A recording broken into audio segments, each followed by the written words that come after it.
Friends, if you want to watch the cult classic supernatural thriller Constantine from 2005 in English, then make sure to like this video. And if this is your first time visiting our channel, don't forget to subscribe so you never miss an update on your favorite films. Today's video is all about Constantine, a film that has built a loyal fan following over the years for its dark atmosphere, intense storyline, and unforgettable lead performance by Keanu Reeves. In this video, we are going to take a deep dive into every aspect of the film, from its mysterious plot and striking visuals to behind-the-scenes production secrets, and where you can watch it today. We'll begin by understanding what Constantine is really about. This movie is based on the DC Comics character John Constantine from the Hellblazer comic series. It's a story filled with demons, angels, exorcisms, and the eternal battle between good and evil. We'll break down the story, the setting, and the unique concept that sets this movie apart from other films in the supernatural genre. Whether you're a comic book fan or just someone who loves a good paranormal mystery, this movie has something for everyone. Next, we'll talk about where you can watch this movie. I'll give you all the details about the OTT platforms where it's currently available or which satellite channels might be showing it in the near future. Whether you prefer streaming or traditional TV, I'll make sure you know exactly how to find this movie. Now let's talk about the technical department. From the haunting cinematography to the gritty, moody set design, every visual element in Constantine has been carefully crafted to pull you into its dark and mysterious world. We'll also discuss the incredible use of visual effects that brought the supernatural elements to life, especially the scenes set in the hellish underworld. Then we'll move on to the music department. The film's score perfectly complements its eerie tone, enhancing both the suspense and the emotional moments. We'll cover the entire production process, including pre-production planning, casting decisions, filming locations, and how the post-production team polished the film with special effects and editing. I'll also give you insights into the film's budget and how it performed at the box office, including how it was received by critics and audiences when it was first released in 2005. After that, I'll give you a brief review of the movie story, without major spoilers, so you can get a sense of what makes Constantine worth watching even years after its release. We'll talk about the themes it explores, the pace of a story, and how the film balances action with deeper philosophical questions about redemption, fate, and the afterlife. Of course, we'll talk about the amazing star cast. Keanu Reeves leads the film as John Constantine, a cynical demon hunter with a tormented past. We'll also take a look at the supporting cast, including Rachel Weisz, Tilda Swinton, Ji-Min Soo, Peter Stormare, and Shia LaBeouf, and discuss their performances and the characters they brought to life. And finally, we'll explore some interesting facts about the movie, things you might not know, like hidden references, comic book connections, alternate endings, and how this film fits into the larger world of DC's supernatural stories. We'll even touch on the talks and rumors about a potential sequel. So, friends, I request you to watch this video till the very end. There's a lot of exciting stuff to uncover about Constantine, a film that continues to be discovered and loved by new fans around the world. Let's jump right into it and explore everything that makes Constantine a modern cult favorite. Alright friends, buckle up because this isn't your typical good versus evil story with neat little lines and happy endings. Constantine, 2005, is a supernatural roller coaster that starts off intense and just keeps pulling you deeper into its gritty, shadowy universe. This film doesn't whisper its story. It drags you by the collar into a world where angels and demons walk among us, where deals with the devil are casual conversations, and where one deeply tormented man is trying to buy back his soul one exorcism at a time. The story kicks off with a bang, literally, with the unearthing of a spear of destiny in a dusty field in Mexico. This is the same legendary weapon, said to have pierced Christ's side. Right off the bat, it's clear that this isn't just a horror film, it's a religious thriller with high stakes. The moment this cursed relic is found, strange things start happening.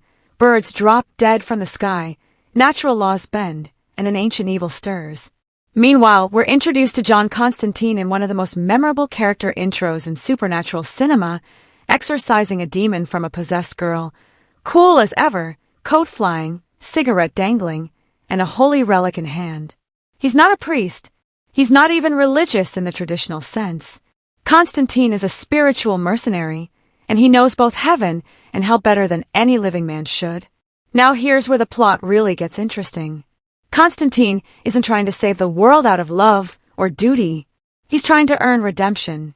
You see, John killed himself years ago, technically died for 2 minutes, went straight to hell, saw the horror waiting for him, and ever since he's been working to save enough souls to buy his way into heaven. But there's a catch. He's dying again, this time from terminal lung cancer, and no matter how many demons he sends packing, the afterlife still has him booked for eternal damnation. That emotional weight, that desperation, hangs over every decision he makes. And then Angela Dodson enters the story. She's a police detective whose twin sister, Isabel, supposedly committed suicide by jumping off a psychiatric hospital roof. Angela doesn't buy it. Isabel was devout, stable, and terrified of hell. Her death doesn't add up. Angela's search for answers puts her on a collision course with Constantine, and the two begin unraveling a mystery that's much bigger than either of them imagined.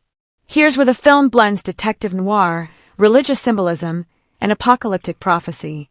The narrative doesn't follow a straight line. Instead, it winds through surreal visions, hidden truths, flashbacks, and dreamlike sequences that blur the line between reality and the spiritual world. At times, it feels like we're diving into a fever dream, one where every shadow hides something terrible and every answer only leads to more questions. As Constantine and Angela dig deeper, they uncover a conspiracy that involves renegade angels, ambitious demons, and a plot to unleash hell on earth. One of the turning points comes when Angela herself begins experiencing supernatural visions. She's not just an outsider anymore, she's being drawn into the war. The film uses this as an opportunity to explore themes of belief, trauma, and identity. Angela's journey is just as important as John's. Where he's already jaded and skeptical, she begins as a skeptic and slowly learns to see the world through new eyes. Their partnership isn't romantic, but it's powerful. It's about trust, survival, and the kind of emotional connection forged in the face of the unexplainable. Now let's talk about Gabriel. Yes, the Archangel Gabriel is in this film, and they are not your friendly guardian angel. Played with eerie calm and unnerving confidence, Gabriel represents the bureaucratic coldness of divine law. They believe that humans only find redemption through suffering and that true salvation can't be handed out like candy. Their twisted logic leads them to a chilling plan. Unleash a half-demon child of Satan onto earth to force humanity to suffer to earn their salvation. It's not evil, exactly. It's fanaticism in a holy disguise. Gabriel isn't a villain in the classic sense. They're a terrifying example of righteousness gone wrong. That moral grayness adds another layer of complexity to the story. And just when you think the chaos has reached its peak, in comes Satan himself. Not with flames and pitchforks, but with charm, sarcasm, and menace dripping from every word. His entrance is unforgettable, white suit, tar-stained feet, a devil you can't stop watching. He doesn't scream or roar, he whispers, smirks, and plays mind games. And Constantine, he's not looking for a fight. Instead, he uses his last breath to make a move so selfless, so unexpected, it actually works. He sacrifices himself to save someone else, and that act, not power, not rituals, not weapons, is what tips the scale.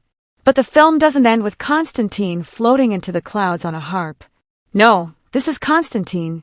He gets yanked back to Earth, given a second chance, not out of mercy, but because neither heaven nor hell can quite figure him out. He's the ultimate outsider, too good for hell, too flawed for heaven, and yet, somehow, the most human of all.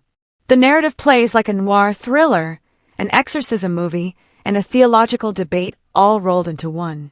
It's loaded with symbolism, world-building, and emotional tension.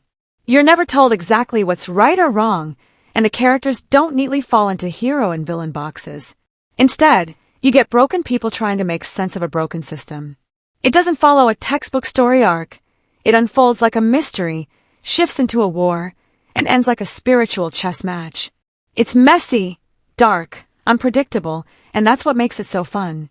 So if you came in expecting a simple horror flick, Constantine throws holy water in your face and drags you into something much deeper.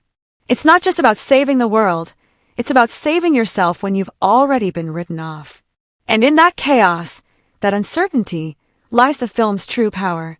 Let's really get into the thick of it now, because when we talk about Constantine and its characters, we're not just talking about people walking around delivering exposition or reacting to creepy demons jumping out of the dark. No. This is a story built entirely on character conflict, moral ambiguity, and personal stakes that bleed right into the apocalypse.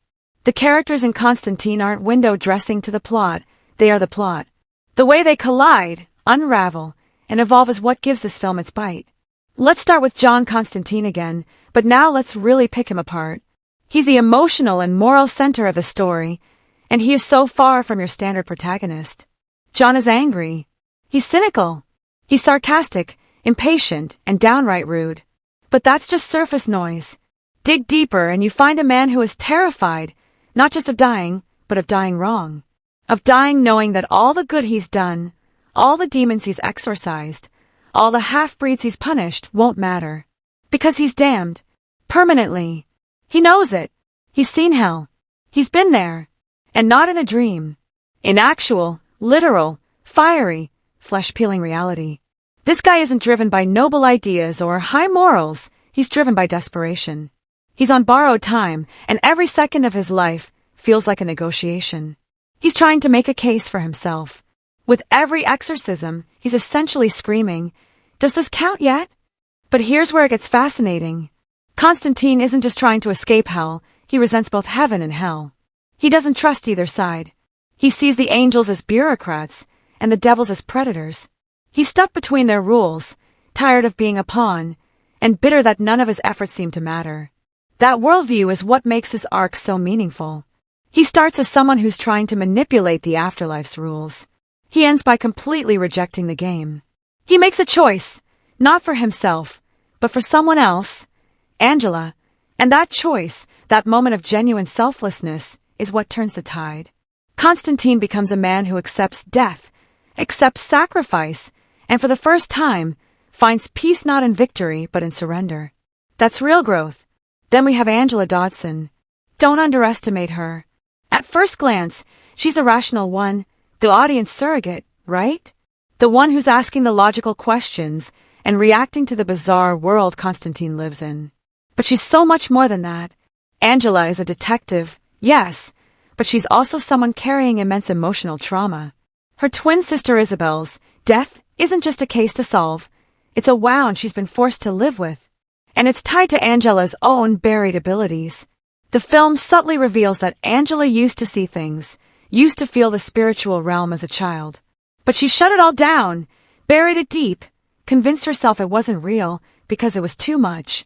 Because her gift scared her. Angela's development is about acceptance. Not of just her sister's death, but of herself. Her identity, her past, her power, and her relationship with Constantine is such a brilliant balancing act. It's not romantic, and that's part of what makes it feel so authentic. There's no forced love story. Instead, it's about trust, respect. Two broken people learning how to rely on each other in a world where trust is lethal. Angela humanizes Constantine. She holds him accountable, questions his cynicism, but also quietly supports him. Their connection isn't about sparks. It's about survival, about finding someone who understands just how fractured you really are. Now let's talk about Chaz Kramer. He may not get as much screen time, but wow, does he make it count. At first, Chaz is comic relief, the rookie sidekick, annoying in that wannabe intern kind of way. But here's the thing, he's honest. He really wants to learn. He believes in what Constantine does. He wants to help. And you can tell, beneath Constantine's gruff dismissal, he cares about Chaz. It's that gruff mentor/annoying apprentice dynamic that slowly turns into something real. In the final stretch of the film, when Chaz shows up, fully committed to the fight, ready to prove himself, it's not just brave, it's tragic. His death hits hard. It's sudden, unfair, and quietly devastating. It gives Constantine even more weight to carry and pushes him one step closer to that ultimate sacrificial choice. Chaz doesn't get a full arc in terms of screen time, but narratively, he completes his journey, from comic relief to fallen hero. And his loss hurts. And then there's Gabriel. Let's just pause and appreciate how chillingly complex Gabriel is. This is an angel. an agent of heaven. And yet, their motivations are as twisted as any villain. But Gabriel doesn't think they're a villain. That's the unsettling part. They genuinely believe in what they're doing. They see humanity as spoiled, entitled, weak, and they believe the only way to fix us is through immense, purifying suffering. Gabriel is fanatical, but controlled. Cold, but philosophical. They're not after destruction for its own sake, they're after a grand, cruel version of divine justice. And their betrayal isn't shouted. It's whispered, explained with chilling clarity. Their arc, from protector to manipulator, is less about power and more about ideology. Gabriel truly believes they are saving us, and that's what makes them so dangerous. And now Lucifer. He may only show up at the end, but when he does, he dominates the screen. And he isn't snarling or screaming. He's calm, amused, disarmingly polite, but his menace is constant. He relishes Constantine's suffering. He's been waiting for his soul for years. He thinks he's won, but Constantine flips the game. He gives up his life, not to escape hell, but to save someone else. And Lucifer, this all-powerful immortal figure, is forced to save Constantine just to spite heaven. It's ironic. It's brilliant. And it reveals something deeply satisfying about Lucifer as a character. For all his charm and control, he's still ruled by ego. He can't stand losing. And that weakness is what gives Constantine the edge. Even side characters like Papa Midnight, neutral territory warlock who refuses to pick sides, and Beeman, Constantine's quiet ally and artifact supplier, are filled with personality. They aren't just background dressing. They have history, perspective, their own rules. This is a film where every character, no matter how small, feels like they've lived a life before the camera found them. Their relationships are shaped by past pain, unspoken rules, and the reality of living in a world teetering on spiritual collapse. So when you watch Constantine, you're not just following a story about a guy fighting demons. You're watching a layered ensemble of broken, complex, morally messy characters navigating a supernatural war while battling their own inner demons. And somehow, that inner battle is even more gripping than the one happening between heaven and hell. That's what gives Constantine its soul.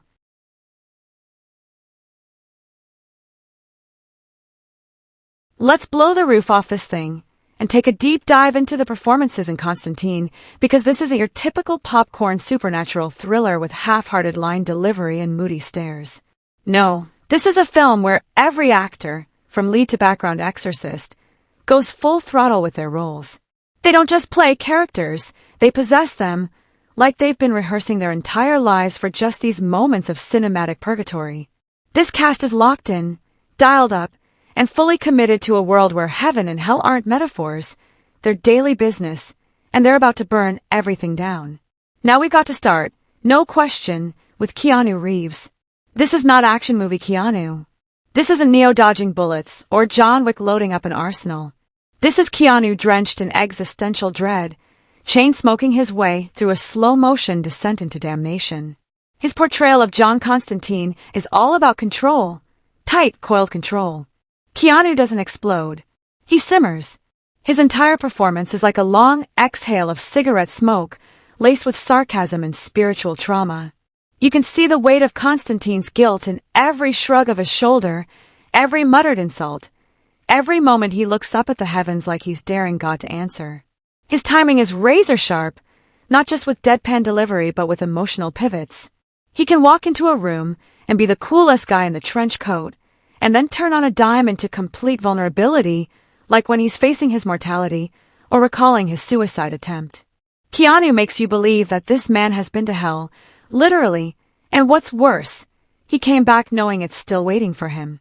Then you have Rachel Weisz, who doesn't just play Angela Dodson. She gives her a soul, a backbone, and a heavy helping of unresolved grief. What's so striking about her performance is how she never plays Angela as wide-eyed or overwhelmed. She's composed, sharp, and quietly burning with determination. Rachel makes Angela's skepticism feel earned. She's not reacting to Constantine's world with disbelief. She's processing it with logic. She doesn't scream when she sees a demon. She studies it. But what really elevates her performance is the emotional undercurrent. Angela is a woman haunted by the death of her twin, Isabel, and Rachel gives that grief layers. It's not just sadness. It's guilt, confusion, and suppressed trauma. She's holding it all back like a dam about to burst. And when it finally does, when she accepts the truth about her own abilities, it hits with full force.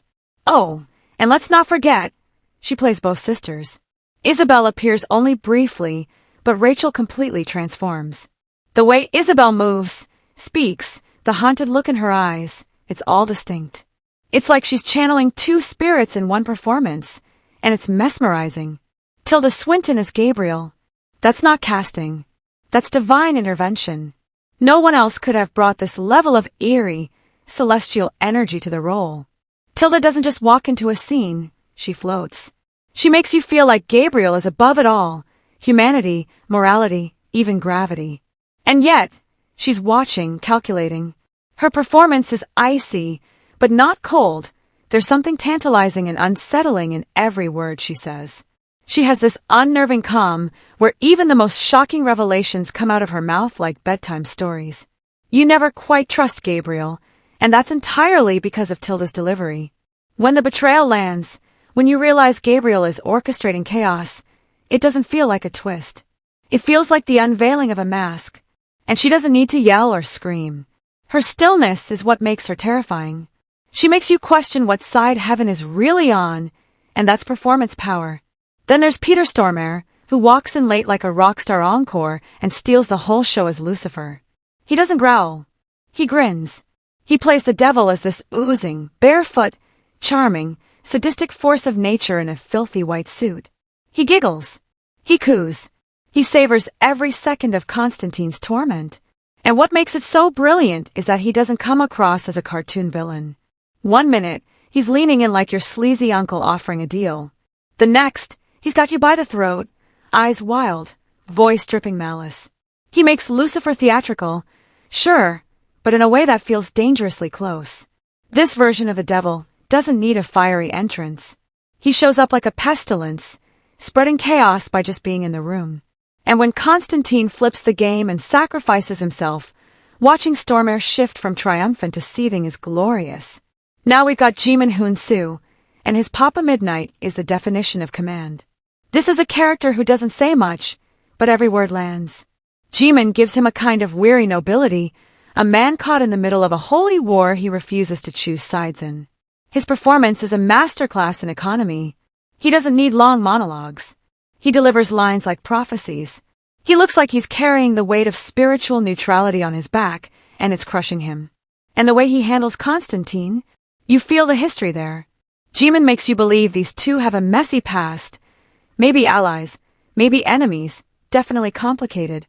That kind of dynamic doesn't happen without an actor who knows how to imply with silence. And then there's Shia LaBeouf, who gives us a Chaz Kramer that starts as comic relief but ends as a tragic punch to the heart. He's young, eager, constantly trying to prove himself, and Shia plays him with such earnestness that you can't help but root for the guy. But this isn't a one-note kid sidekick role. There's real tension between Chaz and Constantine, frustration, admiration, even heartbreak. The shift from bumbling assistant to determined participant in the final battle is handled beautifully. And then, when Chaz meets his fate, it's sudden, brutal, and meaningful. Shia delivers a performance that turns a side character into a symbol of all that's lost in this war between light and darkness.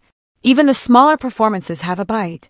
Gavin Rossdale, yes, the rock star Gavin Rossdale, shows up as Balthazar and somehow manages to make slimeball demon energy look fashionable. He's not subtle, but that's what makes it work. He's arrogant, indulgent, smirking his way through every scene like a nightclub devil who thinks he's untouchable. And then when Constantine turns the tables and exorcises him into a bloody mess, watching the smugness melt off his face is deeply satisfying. And let's give a shout out to Pruitt Taylor Vince, who plays Father Hennessy, the poor, tortured soul who hears the voices of the damned. His performance is gut-wrenching. He doesn't have a lot of screen time, but he makes you feel the agony of spiritual overload. His twitching, his mumbling, his slow descent into madness, it's not flashy. It's heartbreaking. So no matter where you look in Constantine, you'll find a performance that's fully realized, deeply committed, and layered in meaning.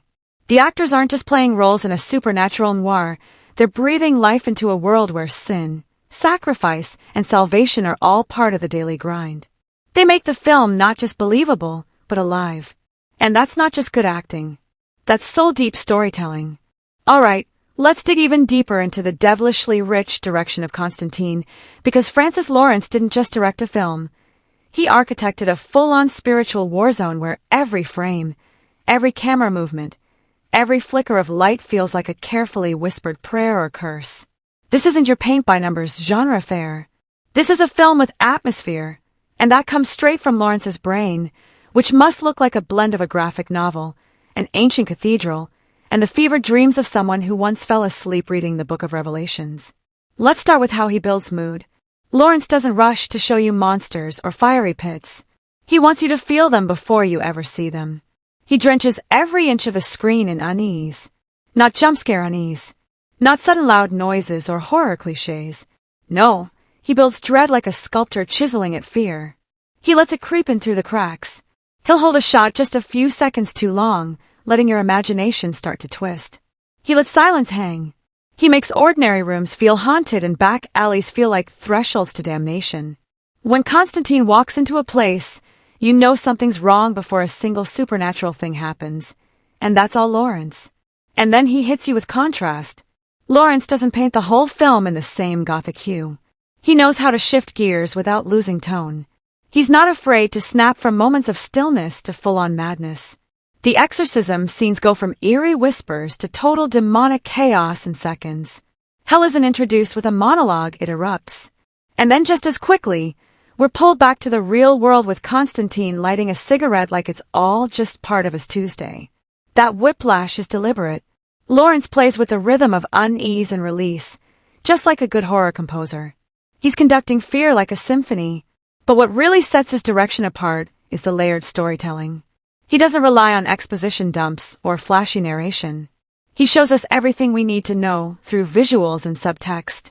When Constantine performs an exorcism, we don't get a 10-minute history lesson on his powers. We just watch the incantations, the possessed girl's body writhing, the mirror breaking, and we figure it out ourselves. It's confident direction. He trusts the audience to catch up, and that makes the whole experience more immersive. Let's talk about camera work, because Lawrence's lens has personality.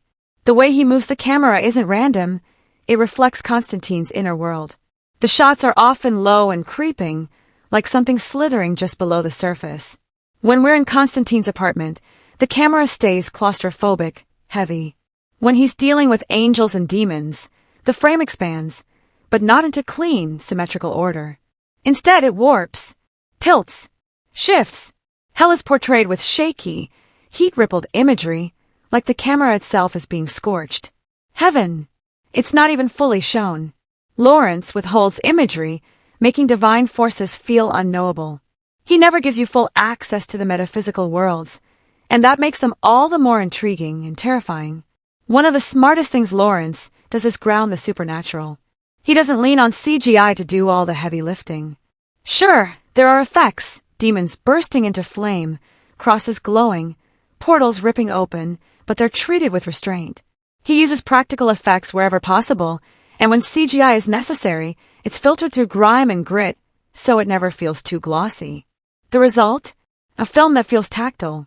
You believe Constantine's world is just under the surface of ours. You believe those demons are stalking through alleyways while people walk by with their headphones in. The spiritual horror feels close, like a bad decision away. And then there's space. Lawrence directs with a clear understanding of how sacred and cursed spaces affect character behavior. Constantine's apartment is cluttered, bleak, filled with religious paraphernalia and half-drunk coffee.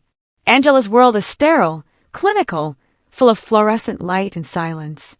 Papa Midnight's club is smoky, filled with strange languages and otherworldly gazes. Each environment reflects its occupants, and each scene is blocked to use that space fully. Constantine doesn't stand in the middle of rooms like a hero. He leans in corners, paces, hides.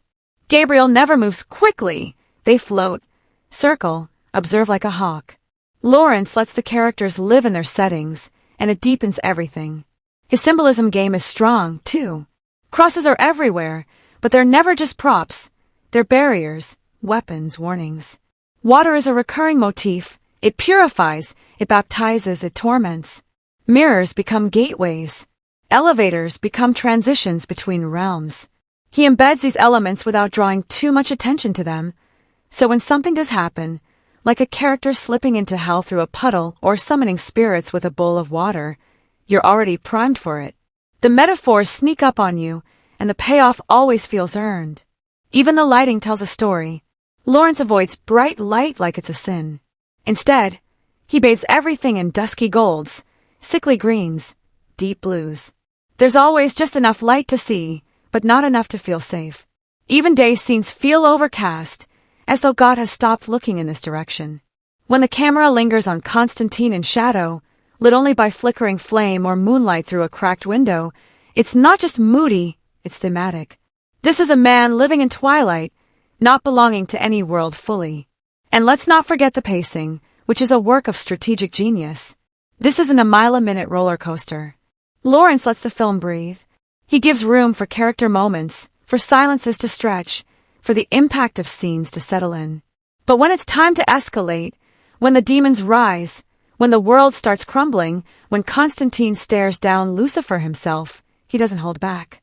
He turns the dial, just enough to keep you off balance, but never confused. The rising tension feels organic, like the slow boil of a prophecy coming true. And here's the quiet brilliance. Francis Lawrence knows what not to show. Some of the most powerful moments happen off-screen, or just at the edge of the frame. The sound of something slithering, a shadow flickering just past the lens. Gabriel's wings half seen in a silhouette. You fill in the blanks, and your mind conjures horrors more vivid than any CGI beast. That's old school, Hitchcock-level restraint, and it works like a charm in a film about unseen forces manipulating our fate. All in all, Lawrence directs Constantine like a man who knows he's not just making a movie, he's conjuring a cinematic ritual. Every decision, every shot, every moment is infused with thematic weight and emotional texture. He doesn't tell a story so much as summon it, from the smoldering cracks of the underworld to the cold, distant light of an indifferent heaven. And by the end, you're not just entertained, you feel like you've been through something. A reckoning, a baptism, a really stylish exorcism. Alright, let's dive even deeper into the cinematography of Constantine, because this film doesn't just rely on its script or performances to hook you. It pulls you into its dark world through every carefully crafted shot. Dariusz Wolski, the director of photography, treats the camera like a character in itself, one that silently whispers the story's secrets through shadows, angles, and light. This isn't just about making things look cool, though it absolutely does that too.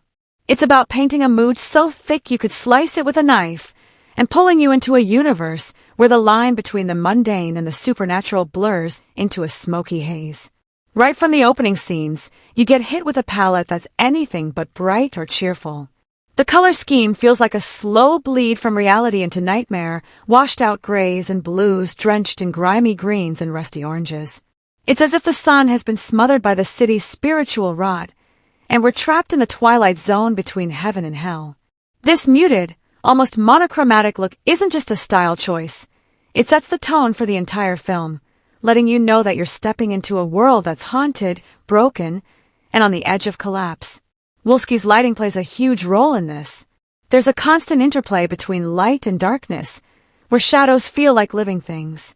Scenes are often backlit or rim-lit, so that characters emerge from pools of darkness, half hidden and mysterious. The light rarely offers comfort. It's often harsh, flickering, or unreliable, like a candle struggling against a draft.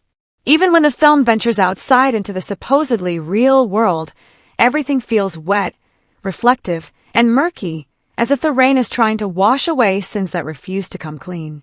Light in this film isn't just illumination, it's storytelling. It marks boundaries, hides secrets, reveals truths, and traps souls. Camera angles are just as deliberate and full of meaning.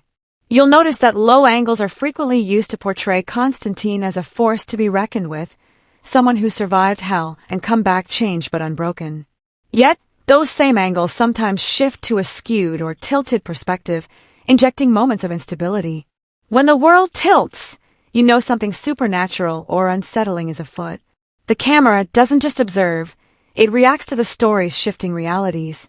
In moments of quiet tension, Wolski pulls in tight close-ups on characters' faces, capturing subtle micro-expressions, the flicker of doubt in Angela's eyes, the weary resolve on Constantine's face, or Gabriel's unnerving calm. These close shots pull you into the internal battles each character fights, making you a witness to their unspoken fears and secrets. Reflections and glass surfaces appear throughout the film like visual motifs that deepen the story. Mirrors don't just show characters, they hint at duality and hidden selves. Constantine's reflection sometimes looks different, a subtle reminder of his liminal status between the mortal and the damned. Windows and puddles become portals, gateways into other realms or moments of revelation. By weaving these reflective surfaces into the cinematography, Wolski turns everyday objects into symbolic storytelling tools, blurring reality and the supernatural in a way that keeps you guessing what's real and what's not. The use of space in the film is another masterstroke. Many scenes confine characters in tight, cluttered environments that feel oppressive and suffocating, reflecting their trapped states of mind. Constantine's apartment is a mess of relics and evidence of spiritual battles past, a physical manifestation of his internal chaos. Angela's sterile offices feel cold and impersonal, mirroring her initial skepticism and emotional isolation. On the other hand, the moments that take place in otherworldly spaces, like hell or the heavenly realm, are shot with wide, expansive framing, showing overwhelming scale and the incomprehensible nature of those places. This contrast between claustrophobia and vastness plays on the theme of confinement versus freedom, both physically and spiritually. Some of the film's most memorable visuals come from these shifts in space and light. The exorcism scene in the rundown apartment is a chaotic ballet of flickering candles, shaky handheld shots, and violent shifts in focus that toss you headfirst into the supernatural chaos. The descent into hell is shot with swirling flames, heat distortion, and crumbling ruins that seem to crush the frame from all sides. These sequences don't just show the supernatural, they make you feel it, physically and emotionally.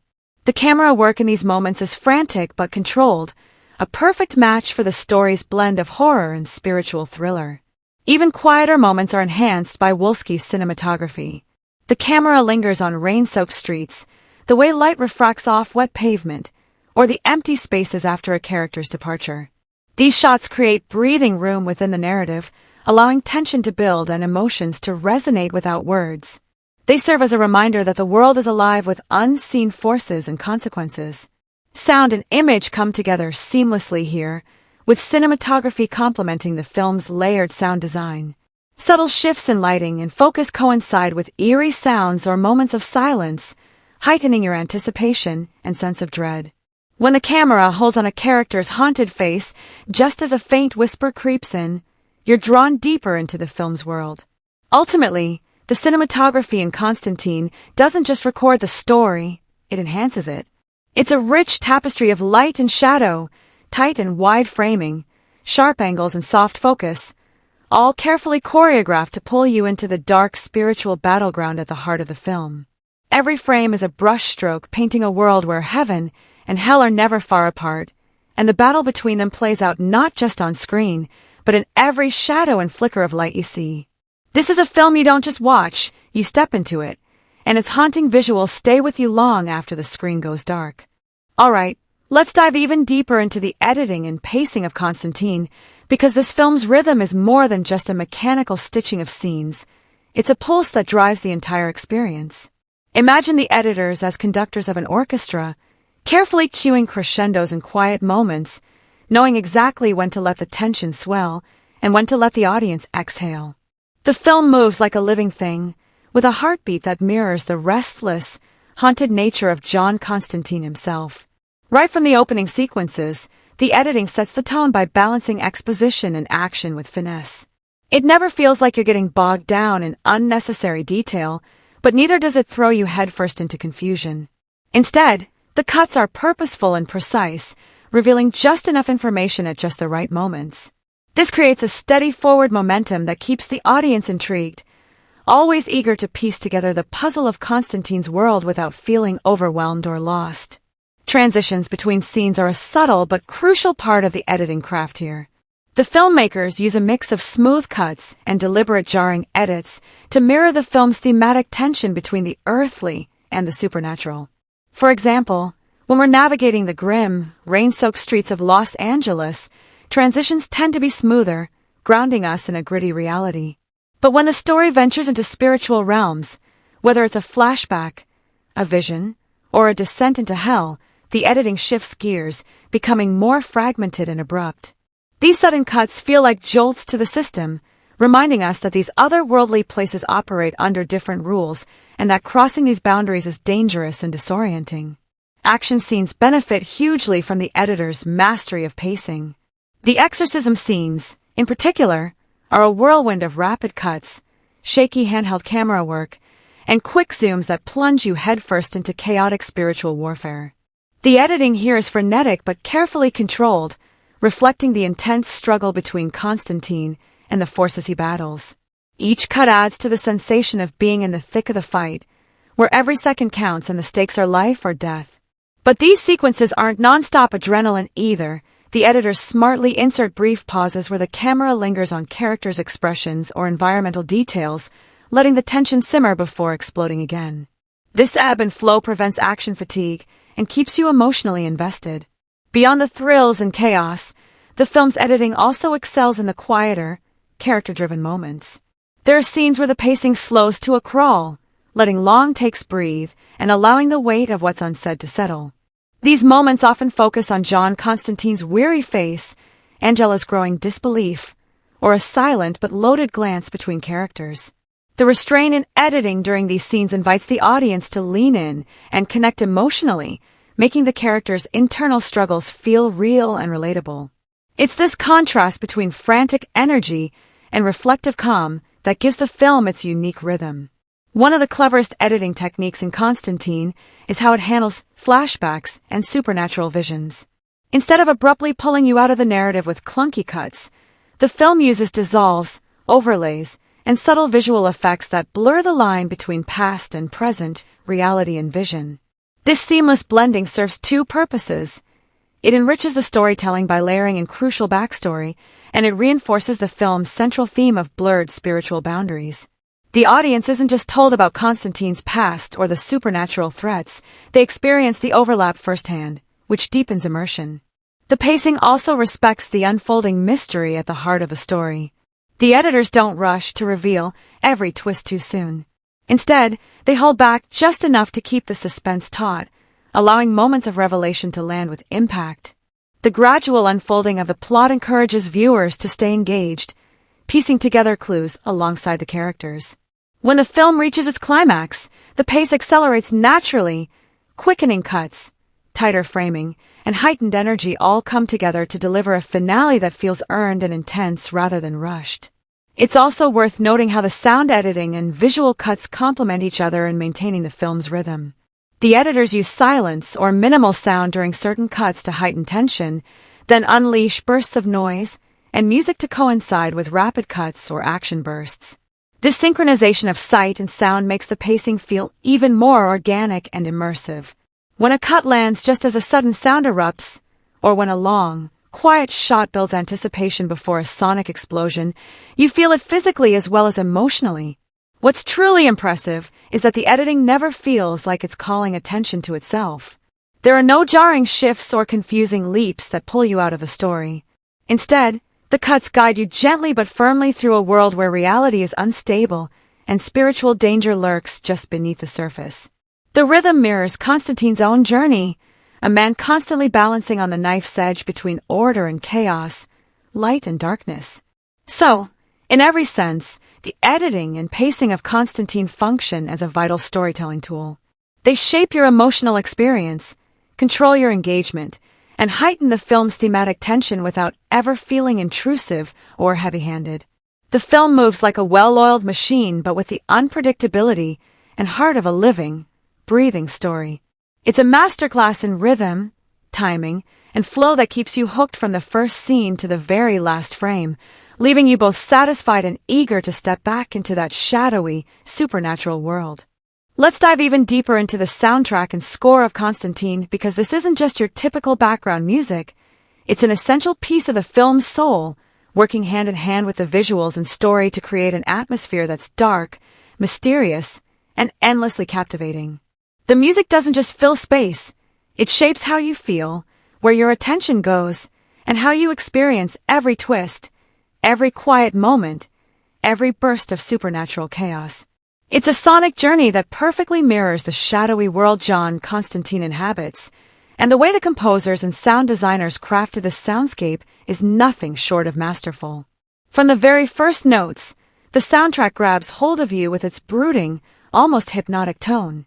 There's a pervasive mood of unease and otherworldliness that floats under nearly every scene, like a low fog of sound that you can't quite shake off. Deep, droning synths hum in the background, punctuated by eerie, ethereal melodies that feel like distant cries or whispered secrets from beyond the veil.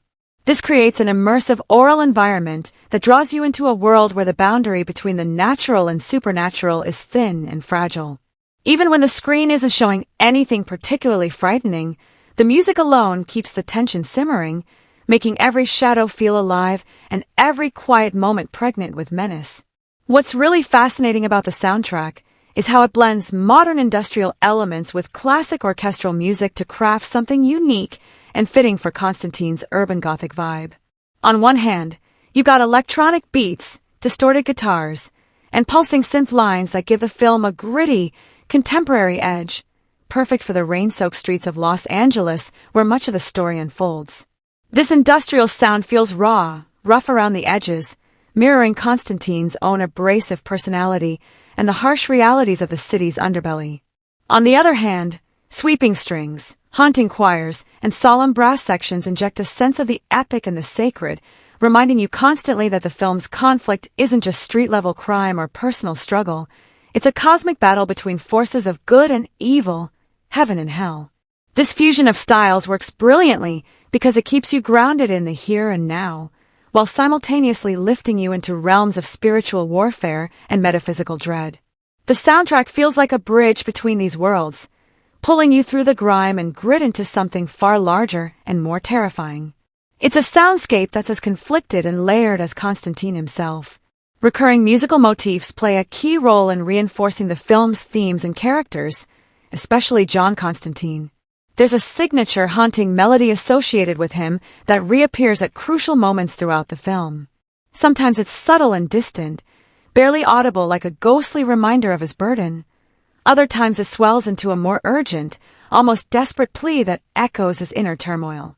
This motif acts like a thread weaving through the narrative, connecting his haunted past, his cynicism, and his desperate attempts at redemption.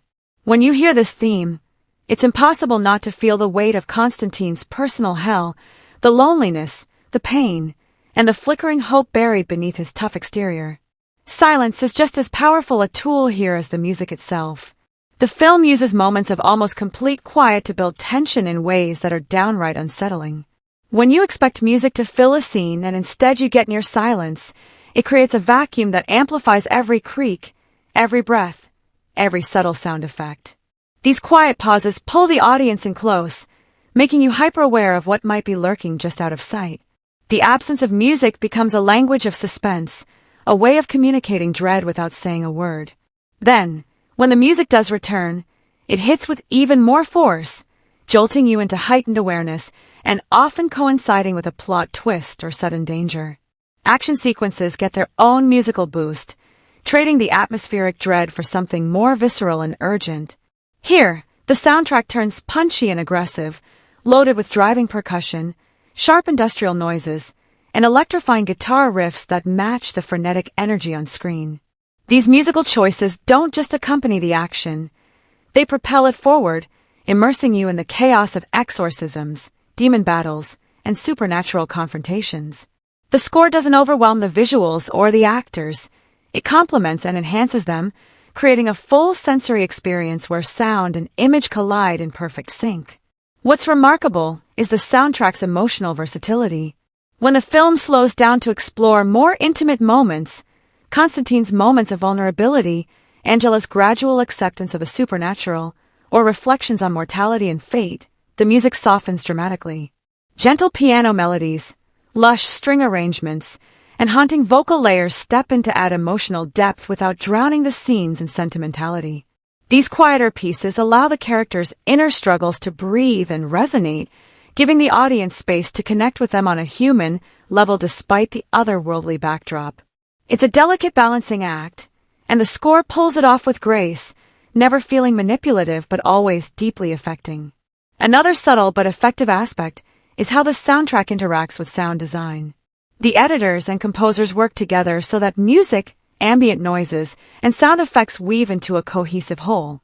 Whether it's the crackle of fire during a demon's arrival or the soft rustle of papers in Constantine's cluttered apartment, these sounds blend seamlessly with the score to create a living, breathing world.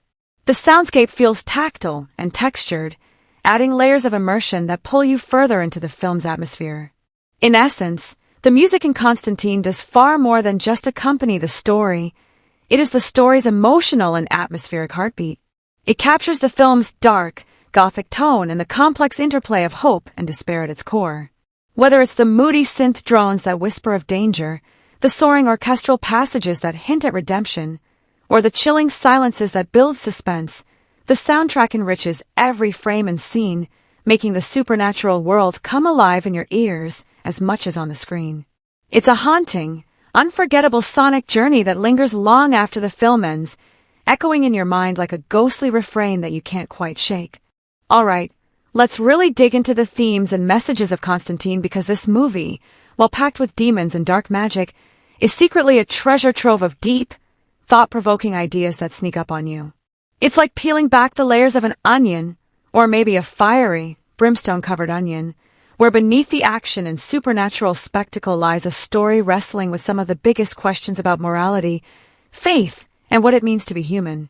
And the coolest part, it manages to do this without feeling preachy or dragging you down.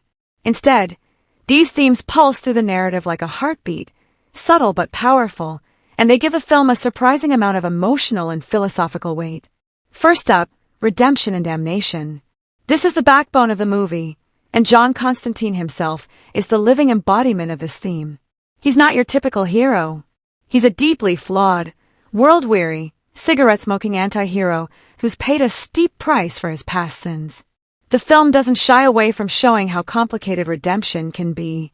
It's not some neat checklist of good deeds leading to salvation. For Constantine, redemption is messy, ambiguous, and fraught with painful sacrifices. He's someone who's already condemned to hell, literally, and yet he fights tooth and nail to save others, even when it means risking himself again and again. This raises fascinating questions about what redemption really means. Is it about cleansing your own soul, or is it about fighting to save others even when you feel beyond saving yourself? The film leaves it open, making us wonder if redemption is a destination or a never-ending journey filled with setbacks and hope. Closely tied to redemption is the theme of faith, but Constantine doesn't take the traditional route of good guys have faith, bad guys don't. Instead, it dives into the gray areas between belief, doubt, and skepticism. Constantine is a man who's seen hell and back and is deeply cynical about organized religion and even the existence of a loving God. He's a reluctant warrior caught in a cosmic tug-of-war, fighting against demons and angels alike. This tension, between skepticism and belief, is one of the film's most compelling undercurrents. It asks whether faith is about blind acceptance or grappling with doubt and fear, and whether you need faith to fight evil or whether action alone can suffice. The film doesn't give easy answers, but the way it explores these questions through Constantine's attitude and Angela's arc keeps you hooked, making you think about your own beliefs while watching. Then there's the theme of sacrifice and consequence, which runs deep throughout the story. Constantine's world is one where every choice has a cost, and the film is very clear that heroism isn't glamorous or easy. Whether it's fighting demons or dealing with the fallout of past mistakes, there's a constant sense that pain and loss come hand in hand with fighting the darkness. It's refreshing because it doesn't glamorize suffering. It shows that sacrifice is brutal and that sometimes even the best intentions lead to heartbreak. This weighty theme is a perfect match for the film's noir atmosphere, where nothing is black and white and everyone carries scars, visible or hidden. The film also wrestles with the idea of destiny versus free will. Constantine is caught in a web of supernatural rules, prophecy, and fate, but he constantly pushes back, trying to assert control over his own life and the chaos around him. This struggle feels very human. How often do we feel trapped by circumstance, yet still try to fight for control? The film uses this theme to heighten tension and to give Constantine's journey a rebellious edge. Is he doomed to a certain fate, or can he carve out his own path? The film leaves the question open, which is far more engaging than spoon-feeding an answer. It taps into something universal about the human condition, the tension between what life throws at us and how we respond. Underneath all the supernatural and apocalyptic drama, there's also a surprisingly tender meditation on human vulnerability and resilience. Despite the angels, demons, and hellfire, the core of the story is about flawed humans grappling with pain, guilt, and hope. The characters aren't superheroes with flawless powers. They're damaged, complicated people trying to survive and find meaning in a chaotic world. This grounding in human emotion makes the film more than just a spectacle. It becomes a story you can feel and relate to, even if you don't believe in demons or magic. It reminds us that, no matter how dark things get, there's something fiercely human about pushing through, making difficult choices and searching for light. Symbolism also plays a huge role in reinforcing these themes. The film is packed with visual motifs like fire, water, light, and darkness, and these aren't just pretty effects, they're loaded with meaning. Fire represents destruction but also purification, water symbolizes cleansing and rebirth, and light versus darkness underscores the eternal struggle between hope and despair. These elements pop up repeatedly in scenes and help deepen the story's thematic impact without needing exposition. They invite you to read between the lines and engage with the film on a symbolic level, adding richness and texture to the viewing experience. Another great example of the film's thematic layering is the dynamic between John Constantine and Angela Dodson. Angela's arc, from skeptical detective to someone forced to confront the supernatural, is more than a plot device. It's a reflection of the film's broader themes of belief, transformation, and trust. Through their interactions, we see the tension between doubt and acceptance played out in real time, and this helps ground the film's larger cosmic battles in relatable human experience. Their evolving relationship shows how people can change and grow, even when faced with things that defy explanation. What really impresses is how all these themes are woven seamlessly into the fabric of the film. You never feel like you're being hit with a lecture or a heavy-handed moral. Instead, the ideas are baked into the characters, plot twists, and even the film's moody, rain-soaked aesthetic. It's like the story and its themes are dancing together, each enhancing the other in subtle but meaningful ways. You get to enjoy the supernatural thrills and action, but you also get a chance to reflect on some big questions about life, faith, and what it means to fight your own demons, both literal and figurative. So, when you watch Constantine, you're not just in for a wild ride through hellish landscapes and eerie confrontations. You're also invited to dive into a story rich with complex ideas about redemption, faith, sacrifice, and human resilience. It's a film that respects your intelligence and curiosity, weaving entertainment and philosophy together in a way that's as engaging as it is thought-provoking. It's this layered storytelling that gives Constantine its lasting impact, making it more than just a supernatural thriller but a meditation on the blurry lines between good and evil, hope and despair, belief and doubt. Alright, let's really get into the nitty-gritty of the visual effects and CGI in Constantine, because these elements are not just flashy add-ons. They are absolutely crucial in building the film's distinct, dark, and gritty supernatural universe. This movie comes from a time when CGI was rapidly evolving but hadn't yet reached the hyper-realism we see today, so it had to cleverly combine digital wizardry with good old-fashioned practical effects to create a believable, hell-on-earth vibe. The result is a fascinating hybrid that manages to feel immersive, grounded, and visually striking, all without falling into the trap of over-the-top spectacle that distracts rather than enhances. From the very first supernatural glimpses, the visual effects in Constantine make it clear that this isn't your typical Hollywood blockbuster with glossy, polished CGI. Instead, there's a deliberate grit and texture to the effects that aligns perfectly with the film's noir atmosphere and grimy Los Angeles setting. The city feels like a real place haunted by real demons rather than a shiny, sanitized backdrop. The effects team knew that for the story to land, the supernatural elements needed to feel like they were part of the fabric of this dark world, not something stuck on top. So, whether it's the flicker of a spell being cast, the ominous shadows of a demon lurking in an alley, or the hellfire burning on Constantine's cigarette lighter, the effects are integrated carefully to deepen the mood rather than steal the scene.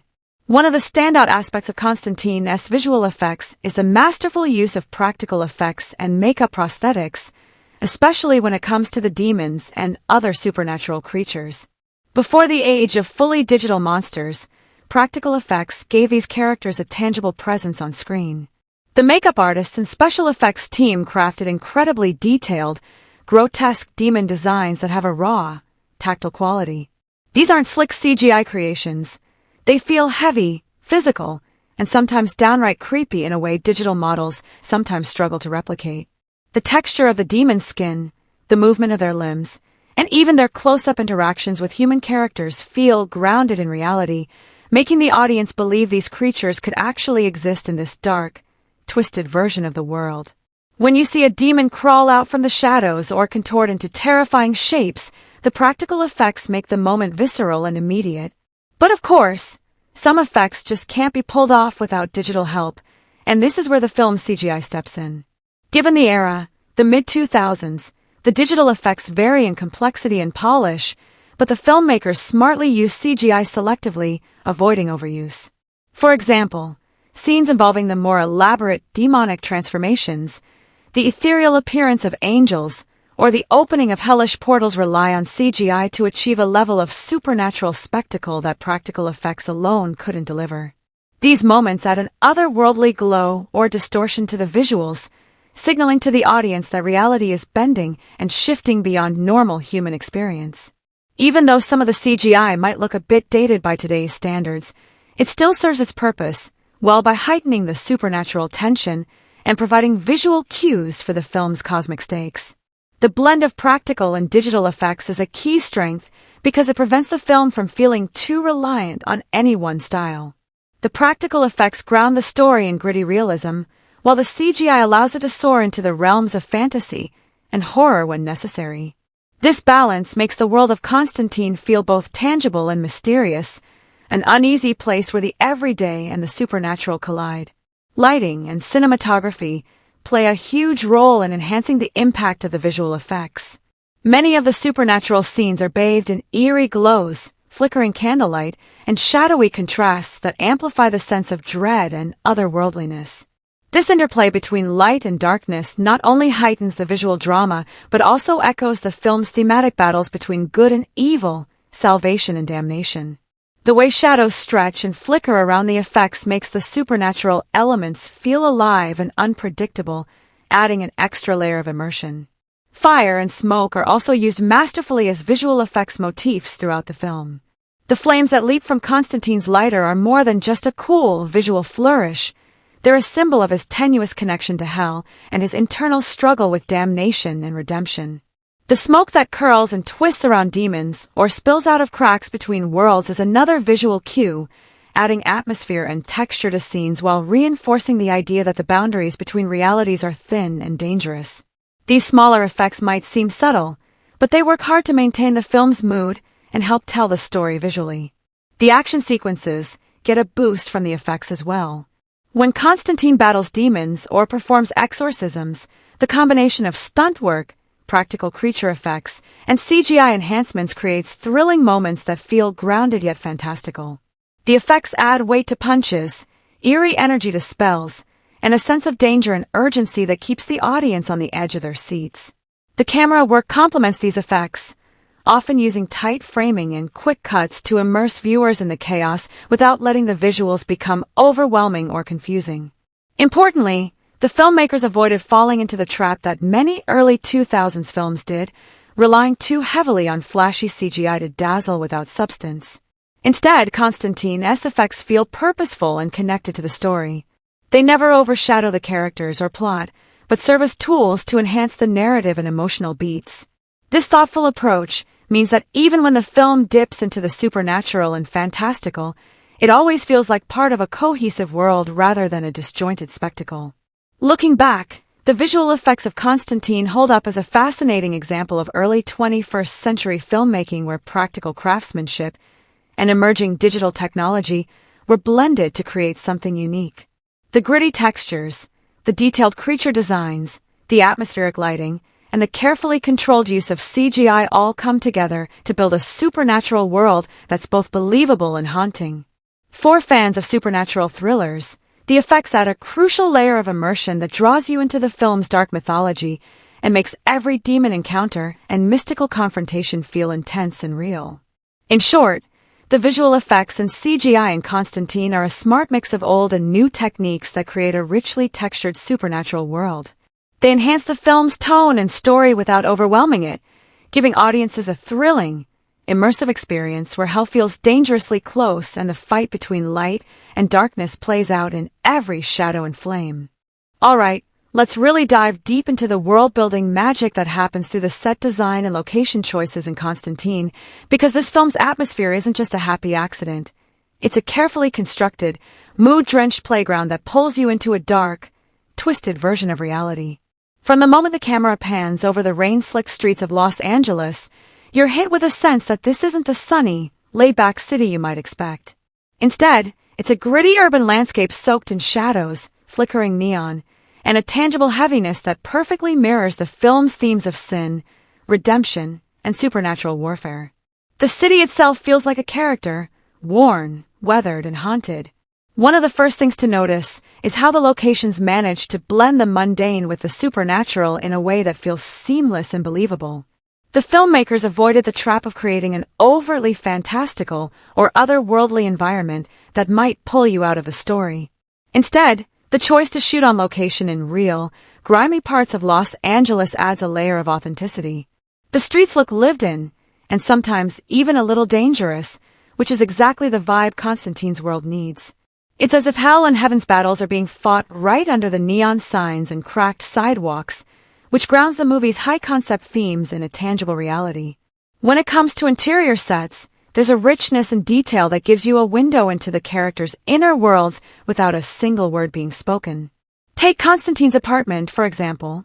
It's a chaotic sanctuary filled with arcane books, occult paraphernalia, cigarette butts, and a general air of weariness. The cluttered, dimly lit space feels like an extension of Constantine's own tortured soul, a place that's both a refuge and a prison. Every prop seems deliberately chosen to add layers to his character.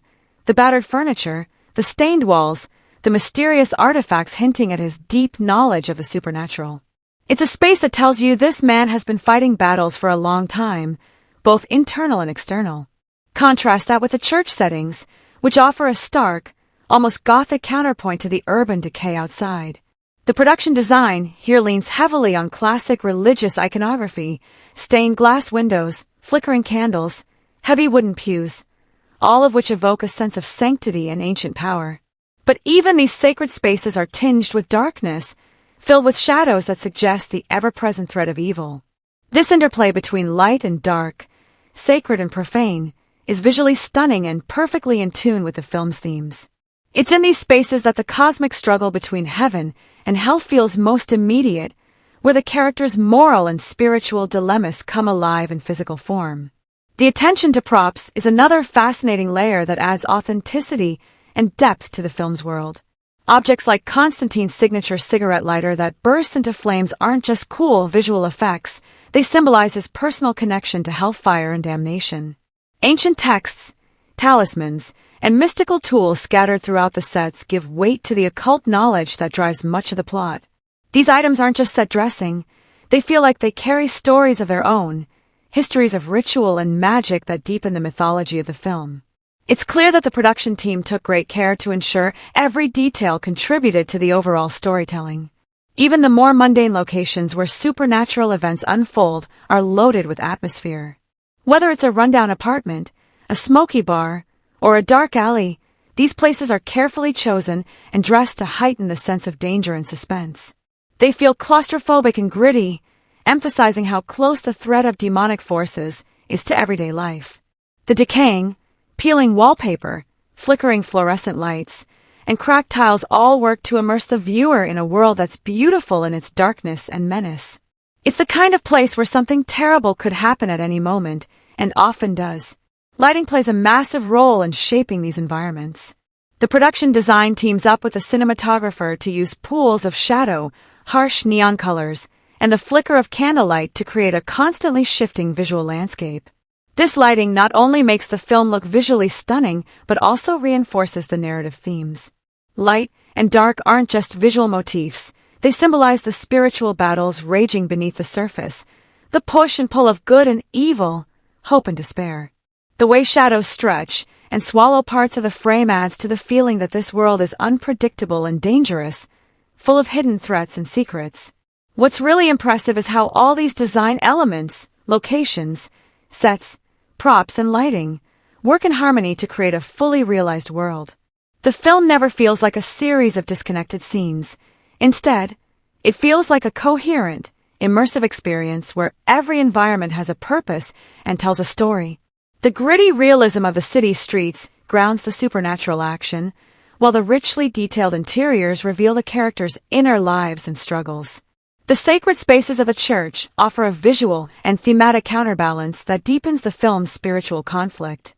Everything is layered and textured, drawing you deeper into Constantine's battle against dark forces. The production design also plays a huge role in balancing the film's tones. Constantine is part supernatural thriller, part noir detective story, and part metaphysical meditation on sin and redemption. The settings reflect this blend perfectly. They are dark and moody without being over-the-top, mystical without being cheesy. This careful balance helps the film walk a fine line between fantasy and gritty reality, making its more outlandish ideas feel grounded and believable. In the end, the world of Constantine feels lived in, complex, and deeply atmospheric thanks to the incredible work of the production design team and the choice of locations.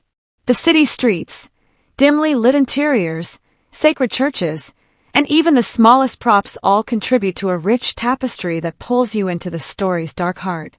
Watching the film, you don't just see the world, you feel it, breathe it, and get lost in it alongside the characters. It's this attention to detail and atmosphere that helps make Constantine a memorable and immersive supernatural experience.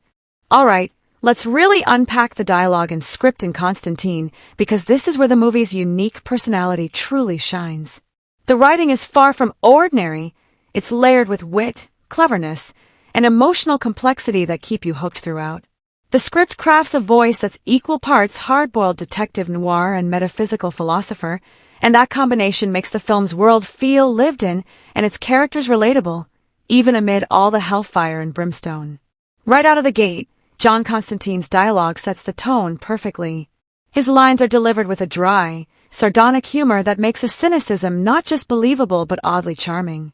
He's a man who's seen way too much darkness, both inside himself and in the world, and his way of talking reflects that weary, almost world-weary edge.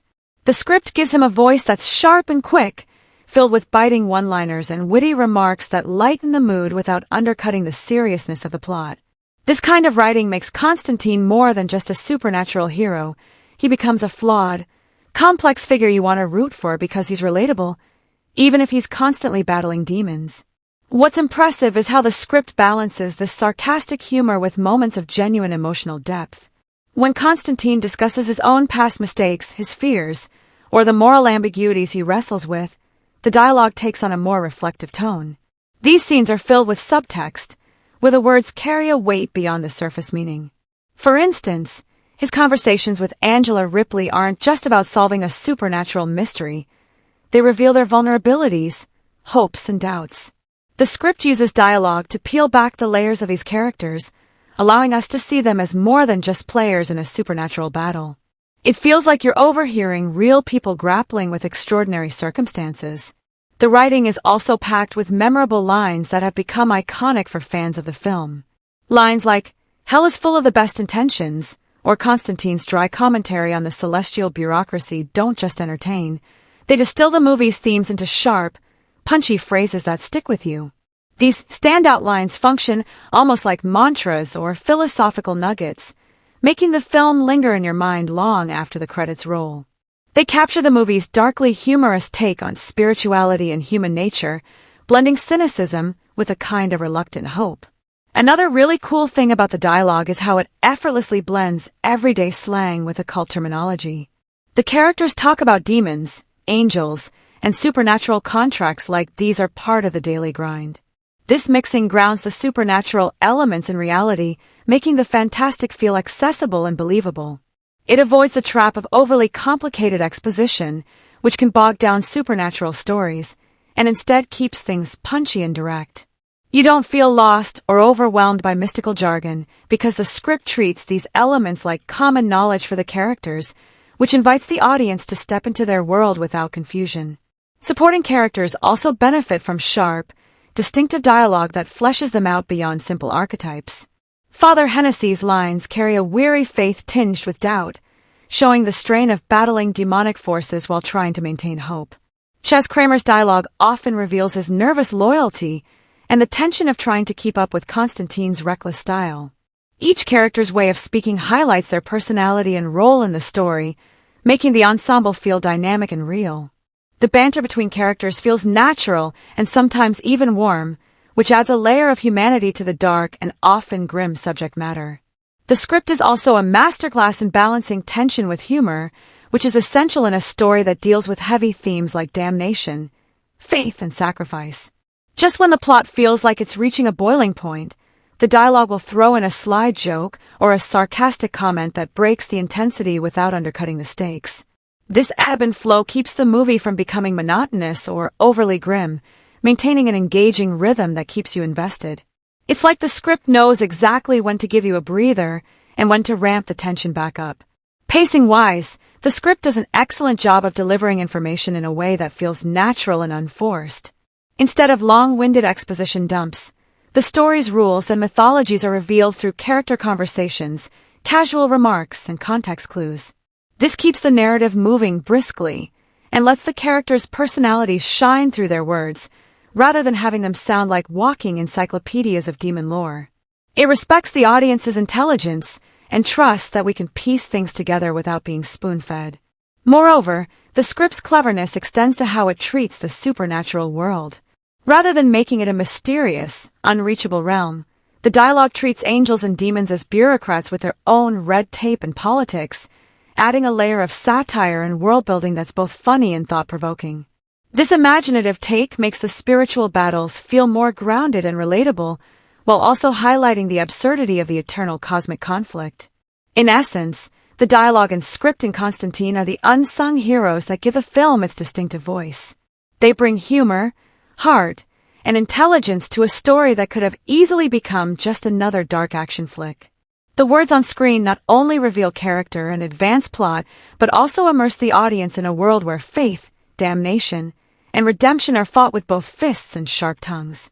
The clever writing invites you to laugh, think, and feel along with the characters, making the whole supernatural experience richer and more memorable. Alright, let's dive even deeper into how Constantine tackles its genre with a mix of respect, subversion, and fresh creativity, making it stand out in the crowded world of supernatural thrillers.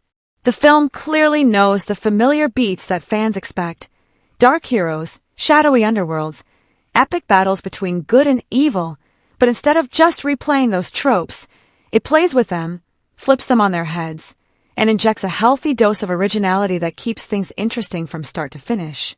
First off, the film nails the atmospheric staples of the genre. Think rainy, neon-lit cityscapes that feel simultaneously modern and otherworldly. This noir-inspired setting instantly grounds the story in a gritty realism, but with a supernatural twist. You get the classic feel of a detective story crossed with a dark fantasy, and it's a setting that both honors and elevates the genre. The wet streets, shadow-filled alleys, and eerie fog create a mood that screams supernatural thriller, but with a stylized edge that feels almost like a graphic novel come to life. It's a world that's both believable and fantastic, and this balance is crucial for immersing the audience in the story's darker themes without losing them in too much fantasy fluff. John Constantine himself is a fantastic example of how the film plays with genre conventions. The brooding anti-hero with a tortured past is hardly new, but Constantine's portrayal is layered with so much cynicism, wit, and vulnerability that he feels fresh and compelling. He's not the infallible hero. He's flawed, jaded, and haunted by guilt, which makes him relatable in a way many supernatural protagonists aren't.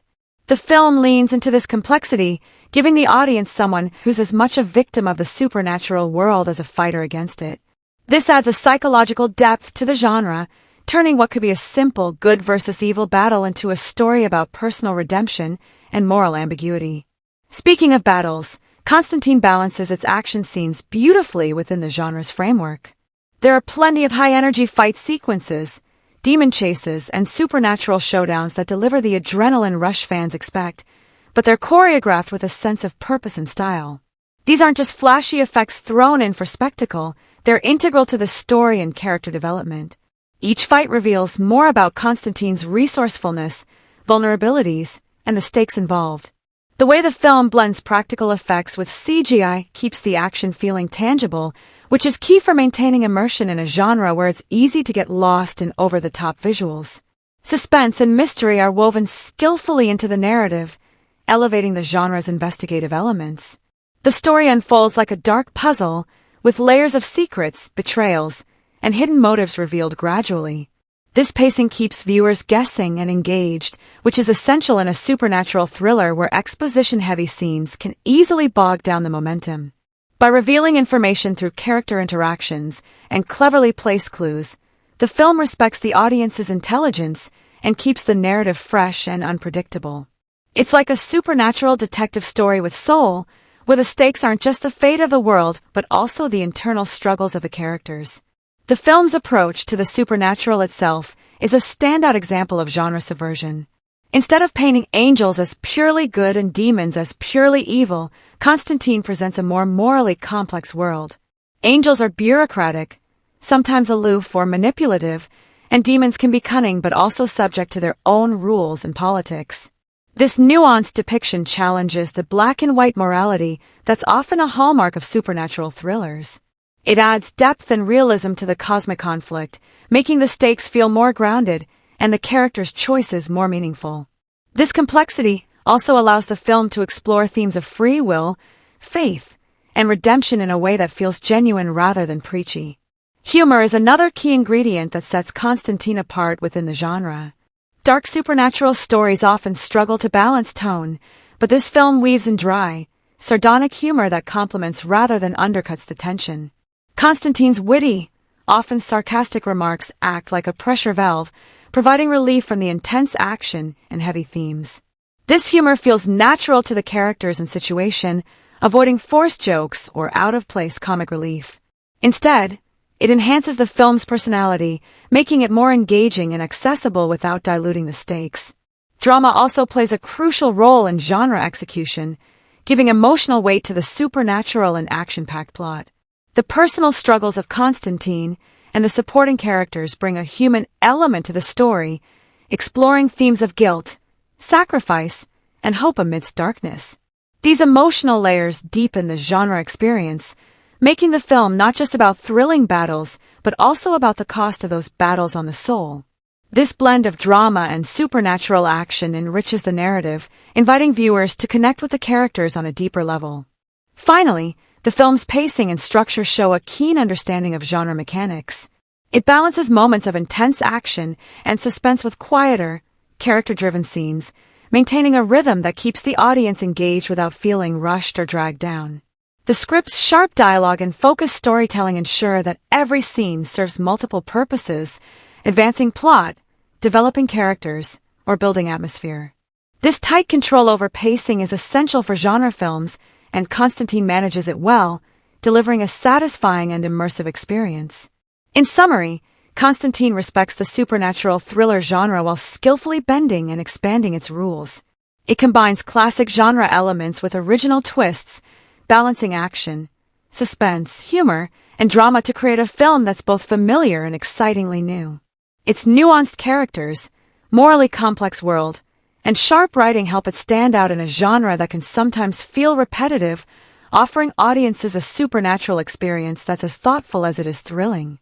Constantine may at first glance appear to be just another supernatural action thriller, packed with demons, angels, and epic battles, but once you dig a little deeper, you realize it's actually a surprisingly thoughtful commentary on some pretty complex social and cultural themes. The film doesn't shove these ideas in your face. Instead, It cleverly weaves them into the story, making the supernatural elements a lens through which we can examine modern life, belief, and morality. This layering adds depth and resonance that goes beyond typical genre fare. One of the most striking things about Constantine is how it deals with moral ambiguity in a way that feels very relevant to contemporary culture. In today's world, where social and political discourse often pushes people into rigid camps of good and evil, the movie deliberately blurs those lines. Angels aren't purely benevolent saviors, and demons aren't simply malevolent monsters. Instead, the film shows a universe rife with political intrigue and self-interest on both sides, which mirrors the complex nature of real-world institutions and power struggles. This reflects a cultural shift away from black and white thinking toward a more nuanced understanding of ethics and human behavior, inviting viewers to question simplistic narratives they might have accepted before. It's like the film is telling us that good and evil are not always easy to define, and sometimes the heroes aren't spotless, and the villains aren't utterly evil. Religion and spirituality, which are central themes in the movie, also double as a platform for exploring how faith fits into the modern world. Constantine's character embodies a deep skepticism and ambivalence toward religion, reflecting the doubts many people experience today. Rather than portraying faith as a clear-cut path, the film embraces the messiness of belief, the struggles, contradictions, and moments of hope mixed with despair. This realistic approach resonates with contemporary audiences who might be wrestling with their own spiritual questions in a secular society that's increasingly diverse in its beliefs. The film doesn't preach, but it does acknowledge that faith, doubt, and the search for meaning are deeply human experiences that don't have easy answers. The theme of redemption runs deeply throughout Constantine and ties into broader cultural conversations about responsibility and the possibility of change. Constantine is a flawed man haunted by his past mistakes and desperate to find some kind of salvation. This personal journey speaks to universal questions about accountability, whether we're individuals trying to make amends or societies grappling with historical injustices. The movie's message that redemption is difficult but not impossible echoes larger societal hopes for progress and healing, making Constantine's struggles feel more than just personal. They become symbolic of a collective desire for transformation. Another layer of social commentary comes through the film's depiction of the supernatural world as a hidden system with its own bureaucracy, rules, and power dynamics. The idea that even angels and demons are entangled in red tape and political machinations is a sharp allegory for real-life institutions and governments, where individuals often feel powerless against large, impersonal forces. This portrayal not only adds a dose of dark humor to the story, but also subtly critiques the complexity and sometimes absurdity of navigating systems of authority. It's a reminder that power, whether divine or earthly, can be messy and imperfect, and that heroes often have to fight not just monsters but institutions. Constantine also touches on the concept of unseen forces shaping our lives, which can be read as a metaphor for cultural and psychological pressures. Just as Constantine battles demons that lurk beneath the surface of the physical world, people in real life wrestle with internal struggles, trauma, addiction, fear, as well as external societal forces like discrimination, economic hardship, or political unrest. This parallel enriches the film's narrative, making it not only a supernatural thriller but also a reflection on human resilience and vulnerability. It's a story about fighting invisible battles, which makes Constantine's journey feel emotionally relatable even amid the fantastical elements. What's particularly impressive is how naturally all these themes are integrated into the film. They don't feel tacked on or preachy. Instead, they grow organically from the characters, plot, and world building. The movie keeps the focus on entertaining and engaging storytelling while simultaneously encouraging viewers to think about deeper issues. This balance means you can enjoy the thrilling supernatural action on one level, but if you're paying attention, there's a rich subtext about morality, faith, and power lurking just beneath the surface. The film's tone also plays a key role in how it handles these complex topics. Constantine's sardonic humor and cynical worldview offer a kind of emotional distance that lets the film explore heavy themes without becoming overwhelming or melodramatic. This witty approach makes the social commentary feel more accessible and relatable. It's like the movie is saying, yeah, The world is complicated and sometimes dark, but we can still find ways to laugh and keep fighting. This tonal balance makes Constantine stand out as a supernatural thriller that's as smart as it is stylish. In addition to moral and spiritual questions, the film subtly comments on issues like addiction and self-destruction through Constantine's character. His chain-smoking, self-medicating habits aren't just character quirks, they symbolize deeper struggles with guilt and a desire to escape pain. This portrayal adds a gritty realism to the film, connecting the supernatural battles with very human issues. It suggests that even in a world of demons and angels, the most daunting fights are often internal, echoing real-life challenges many viewers might relate to. Ultimately, Constantine uses its supernatural framework not just for thrills, but as a mirror reflecting many of the complexities and contradictions of contemporary society. It invites viewers to think about good and evil, faith and doubt, power and redemption, all while delivering an engaging, action-packed story. This mix of entertainment and thoughtful commentary makes the film feel richer and more meaningful, encouraging us to look beyond the surface and consider the unseen forces shaping our own lives and choices. Constantine has a remarkable way of gripping its audience emotionally, creating a rich tapestry of feelings that keeps viewers deeply engaged throughout its runtime. This isn't just a supernatural action flick with demons and dark powers. It's a movie that understands how to connect on a human level, making you care about its characters and their struggles, which in turn makes every twist and turn hit harder and linger longer.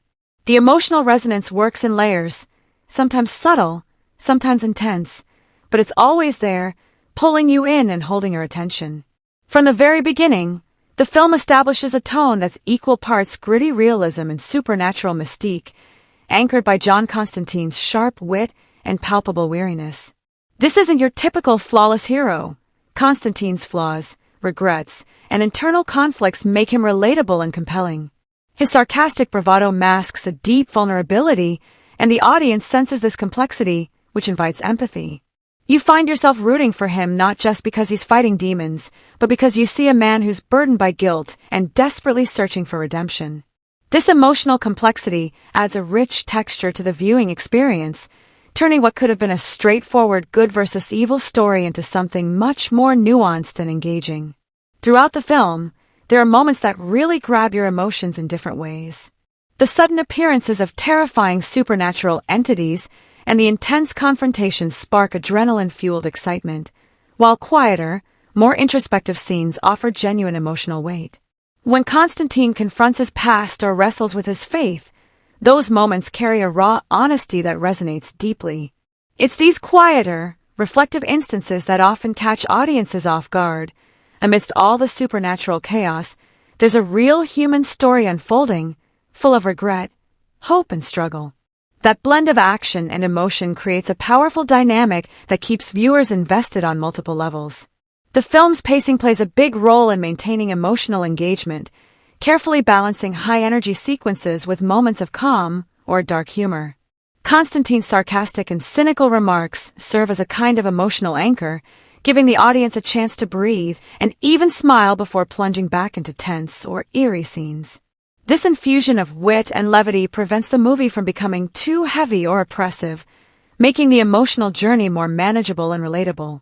It's like a roller coaster that knows when to give you a break before the next big drop, which keeps the ride enjoyable rather than exhausting. One of the strongest aspects of Constantine's emotional pull comes from the chemistry and relationships between the characters.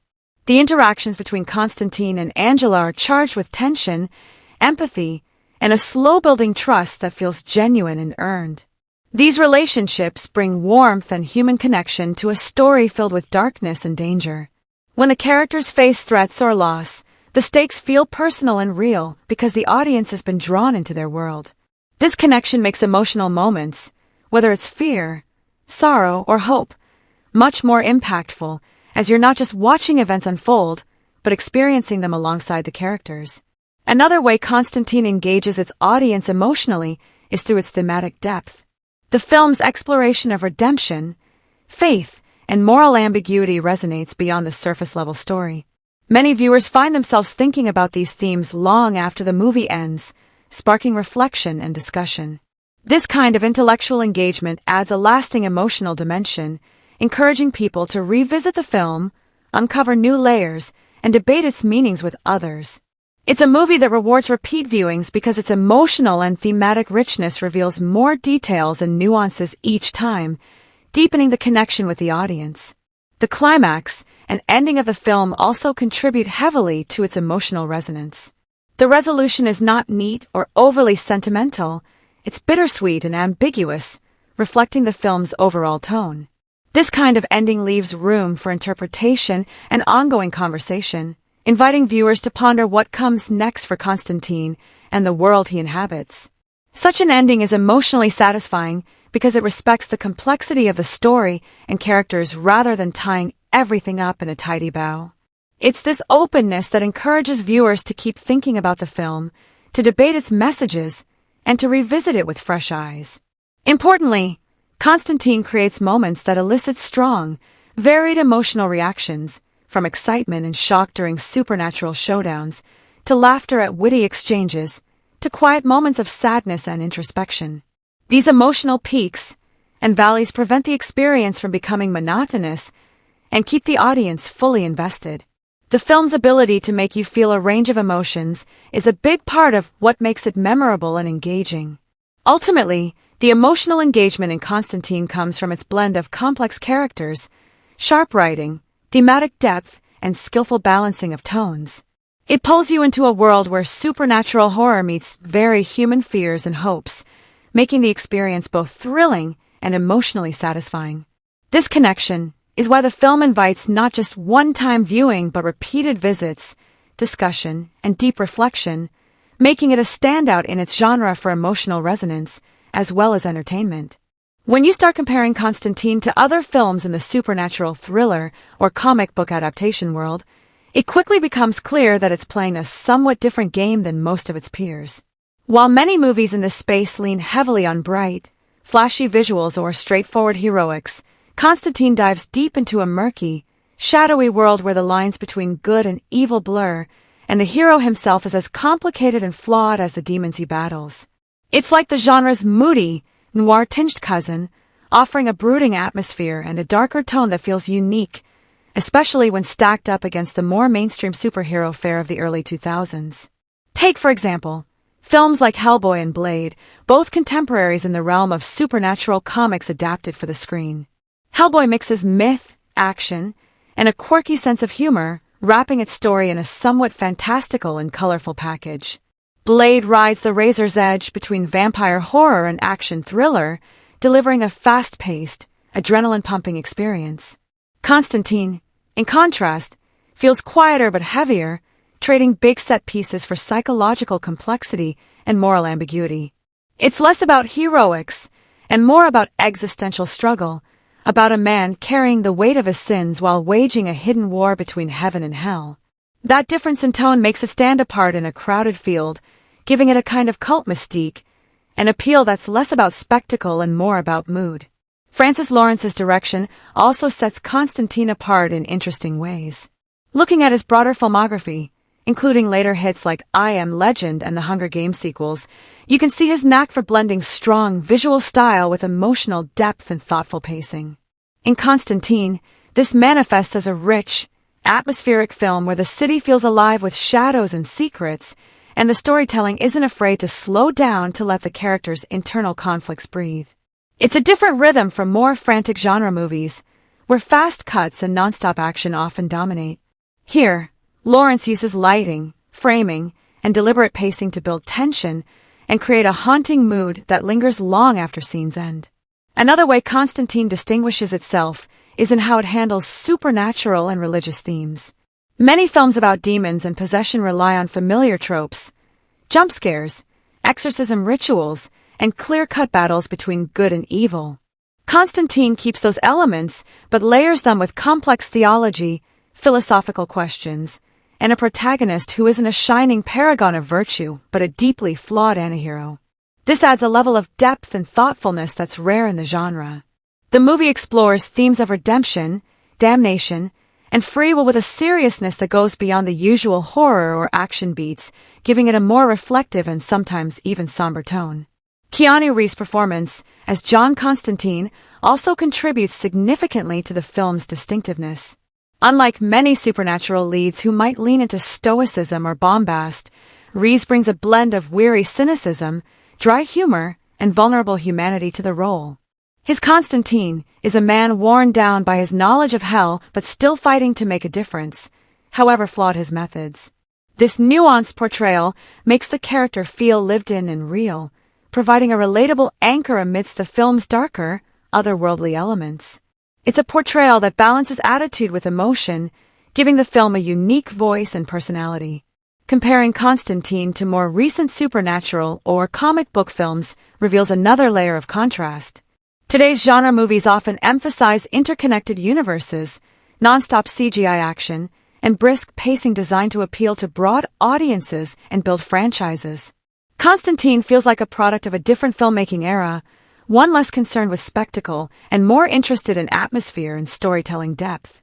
It's slower, moodier, and less polished in some ways, which can be refreshing for viewers who want something a little more introspective or mature within the supernatural genre.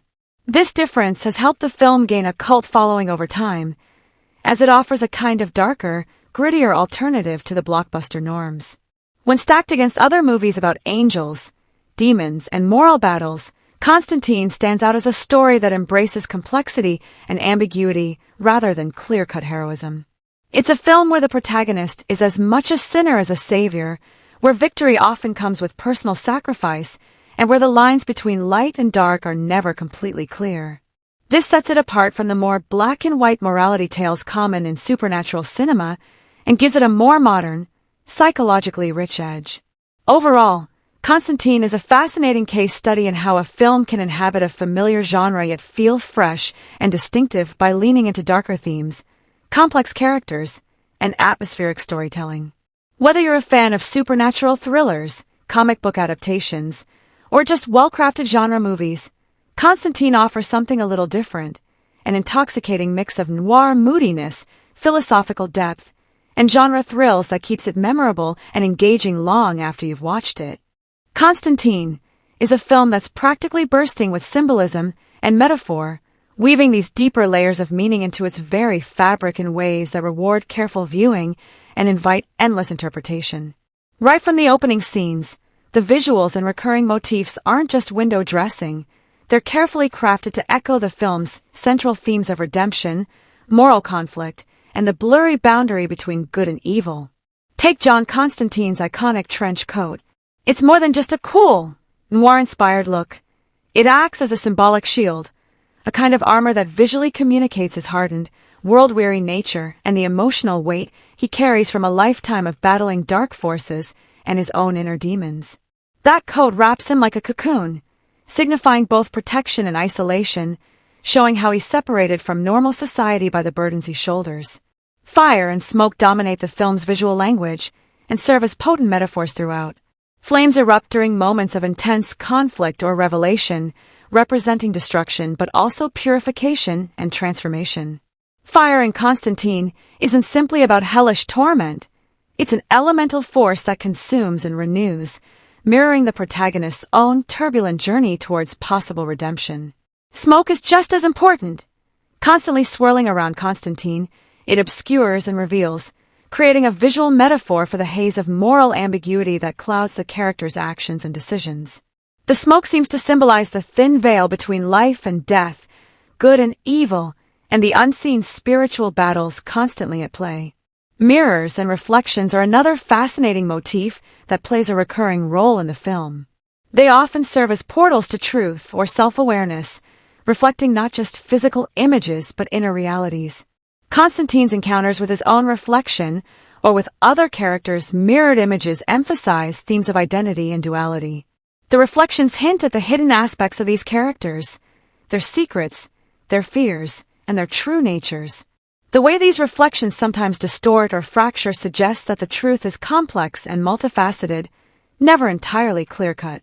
This visual symbolism reinforces the film's broader narrative about blurred lines between light and darkness, angelic and demonic, salvation and damnation. Religious symbolism, saturates the film's storytelling but is handled with a complexity that avoids cliches or simple moralizing. Angels and demons aren't just supernatural creatures. They are embodiments of philosophical and spiritual ideas, conflicting forces representing order and chaos, faith and doubt, hope and despair. The film subverts traditional expectations, especially through characters like Gabriel, who doesn't fit the typical angelic mold but instead acts with ambiguous motives. This portrayal challenges viewers to rethink preconceived notions of divine righteousness and the nature of good and evil. By blurring these distinctions, the film deepens its exploration of morality and invites reflection on the complexity of spiritual beliefs. The cigarette-smoking motif throughout Constantine is another rich layer of symbolism. Constantine's near-constant smoking is far from a mere character tic. It represents self-destruction, mortality, and the protagonist's tenuous grip on life itself. The smoke he exhales hangs in the air like a ghostly reminder of his own impending death and the toxic choices he has made.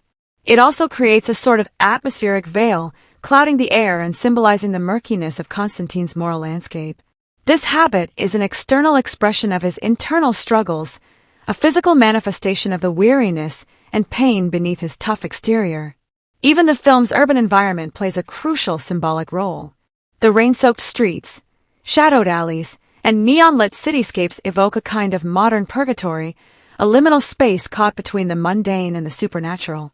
This setting reflects the film's overarching themes of spiritual decay and moral ambiguity, grounding the fantastical elements in a gritty, lived-in reality. The city itself feels like a character, a place where darkness and light collide constantly, just like the people who inhabit it. Its bleakness and isolation reinforce the film's tone of existential struggle and relentless battle between celestial and infernal forces. Another subtle but powerful motif is the use of religious iconography, often twisted or placed in unexpected contexts, that visually underscores the conflict between faith and skepticism. Crosses, holy water, and other sacred symbols appear throughout but are often juxtaposed with violence, corruption, or moral compromise, emphasizing that spirituality in this world is complicated and fraught. These juxtapositions highlight the imperfect, messy nature of humanity's quest for salvation and meaning. Together, these symbols and metaphors create a richly textured narrative tapestry that elevates Constantine from a straightforward supernatural thriller into a multi-layered meditation on the human condition, spirituality, and redemption. They encourage viewers to look deeper, to question what's presented on the surface, and to consider the moral and philosophical questions underpinning the story. These layers invite repeated viewings as new connections and insights emerge each time, turning the film into a rewarding puzzle full of hidden meanings. So, Constantine doesn't just tell a story with dialogue and action. It tells one through visuals, motifs, and symbolism that enhance the themes and emotional resonance. This artistic layering makes the film feel alive and complex, giving audiences more than just entertainment. It offers a cinematic experience that challenges the mind and stirs the soul.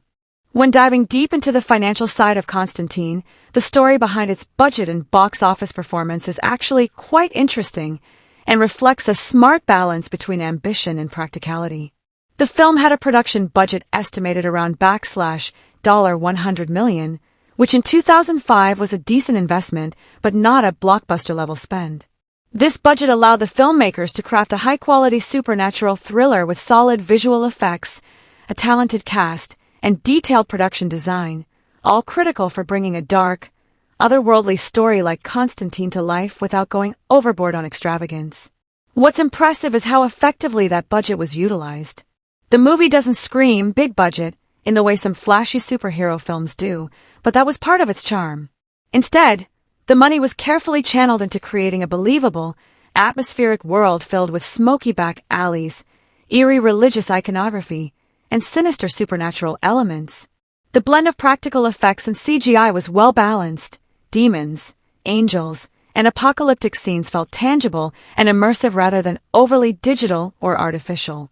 Production design benefited from that budget as well, with sets and locations that reflected a gritty, urban landscape perfect for the film's noir-inspired tone. Keanu Reeves' costume, makeup, and signature trench coat also contributed to the film's iconic look, showing attention to detail that enhanced the character's world weariness and mystique.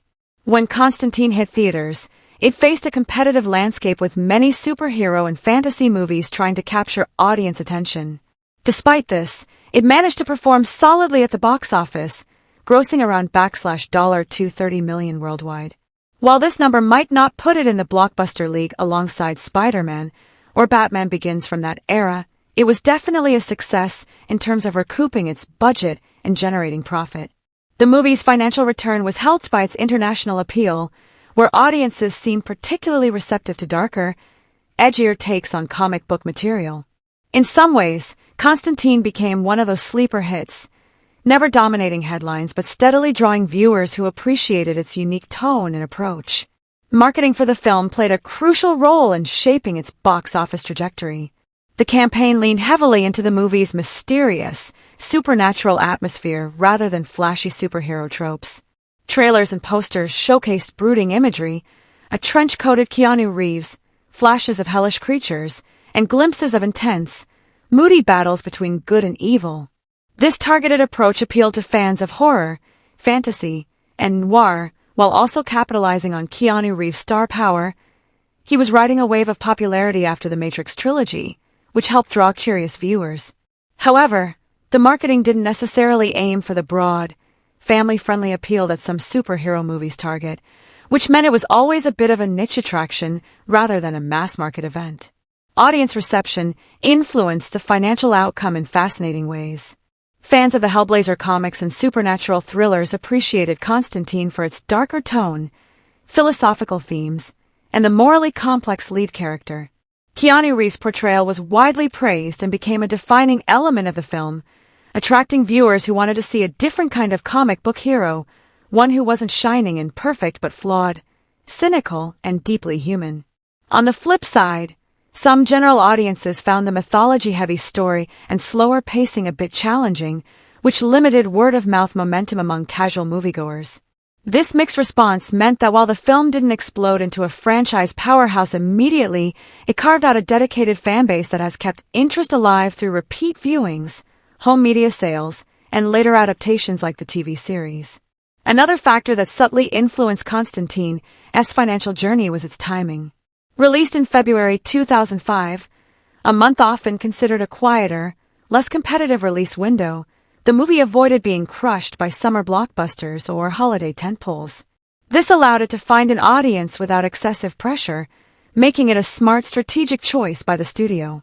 It also benefited from a growing cultural interest in supernatural and occult themes in the early 2000s, riding a wave of popularity for dark fantasy stories in film and television.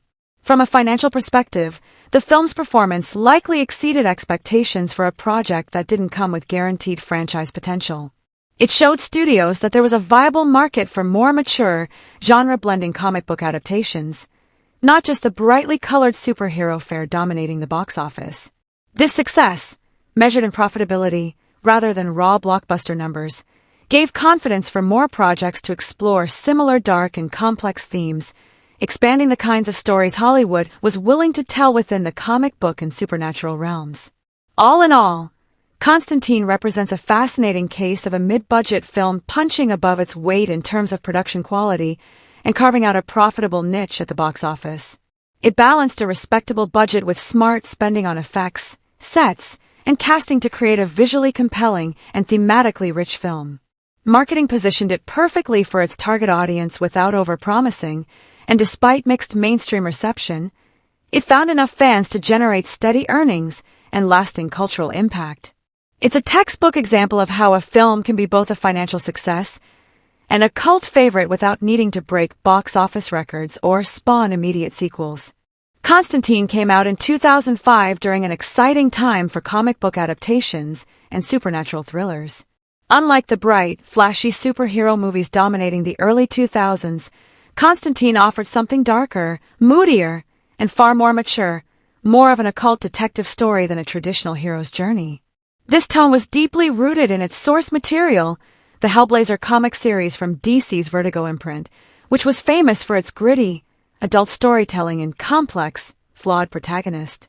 So right from the start, The film had to navigate the challenge of adapting a cult comic with a very specific fan base, known for its dark themes, social commentary, and a protagonist who was as much an anti-hero as a savior figure. This context is crucial because it shaped how the film balanced action and horror with philosophical and theological undertones, setting it apart from other comic book movies of its time. Back in 2005, the comic book movie landscape was still evolving. While franchises like Spider-Man and X-Men were growing in popularity, Constantine was part of a smaller subset of films that embraced a more adult and supernatural tone. Others in this category included movies like Blade and The Crow. It wasn't about saving the world with shiny powers. Instead, it focused on battling demons and confronting moral ambiguity, exploring heavy spiritual and existential themes. This made Constantine feel like a bridge between the more traditional superhero films and the darker, psychological thrillers that would become more common later. In that way, it helped broaden the scope of what comic book adaptations could be, influencing the genre's evolution toward complexity and mature storytelling. Although Constantine didn't launch a sprawling cinematic franchise with sequels and spin-offs, it sparked enough interest to inspire a TV series in 2014, starring Matt Ryan. The show delved deeper into John Constantine's story, expanding on the film's supernatural universe and providing fans with a longer, more detailed look at his battles with dark forces. This means that while the 2005 movie stands alone as its own self-contained story, it also seeded a broader franchise that exists in multiple forms. For fans of the character and the mythos, Constantine is the starting point for a larger media journey that includes comics, television, and even animated appearances, keeping the spirit of Hellblazer alive across formats. From a filmmaking perspective, Constantine is also a product of its time in terms of visual effects and production design. The mid-2000s marked a transitional phase where CGI technology was rapidly advancing but still had to be carefully blended with practical effects to keep the experience believable and immersive. The film's use of visual effects, from smoky, hellish landscapes to supernatural creatures, reflects this delicate balance. Some effects have a slightly dated feel now, but at the time they were impressive and helped create a dark, atmospheric world that felt both grounded and otherworldly. The practical effects, such as makeup and prosthetics used on demons and angels, added texture and physicality that CGI alone couldn't provide, enhancing the film's tactile horror vibe. Historically, the film taps into a long tradition of religious and supernatural storytelling that stretches back centuries, blending biblical imagery with modern urban fantasy. The portrayal of angels, demons, and apocalyptic themes ties into a cultural fascination with morality, salvation, and the battle between light and darkness. However, Constantine twists these ideas with a cynical, noir sensibility, showing that divine forces are not always purely good or evil, and that humanity's struggle with faith is messy and complicated. This adds a layer of philosophical depth that aligns with the comic's roots, but also reflects early 21st century sensibilities about spirituality and skepticism. The film also fits into a wider cultural moment when audiences were hungry for genre mashups and morally complex characters. The early 2000s saw a rise in anti-heroes and stories that challenged black and white morality. John Constantine embodies this trend perfectly, a flawed, chain-smoking exorcist who's deeply human, battling demons both literal and metaphorical. This made Constantine resonate with viewers looking for stories that explore the gray areas of morality rather than clear-cut heroes and villains. Moreover, Constantine influenced later films that mixed horror, action, and fantasy elements. Its success proved that audiences could embrace stories that were darker, more philosophical, and visually inventive, encouraging studios to take risks on projects that didn't fit neatly into one genre box. This helped pave the way for films and series that explored supernatural themes with greater depth and nuance, contributing to a richer, more diverse landscape of genre storytelling. In terms of legacy, even though Constantine might not have achieved blockbuster sequel status, it left a lasting impression on fans and creators alike. Keanu Reeves' portrayal became iconic, giving the character a distinctive blend of world-weariness and charm. The film's aesthetic and tone have inspired many other works, especially in the realm of urban fantasy and supernatural thrillers.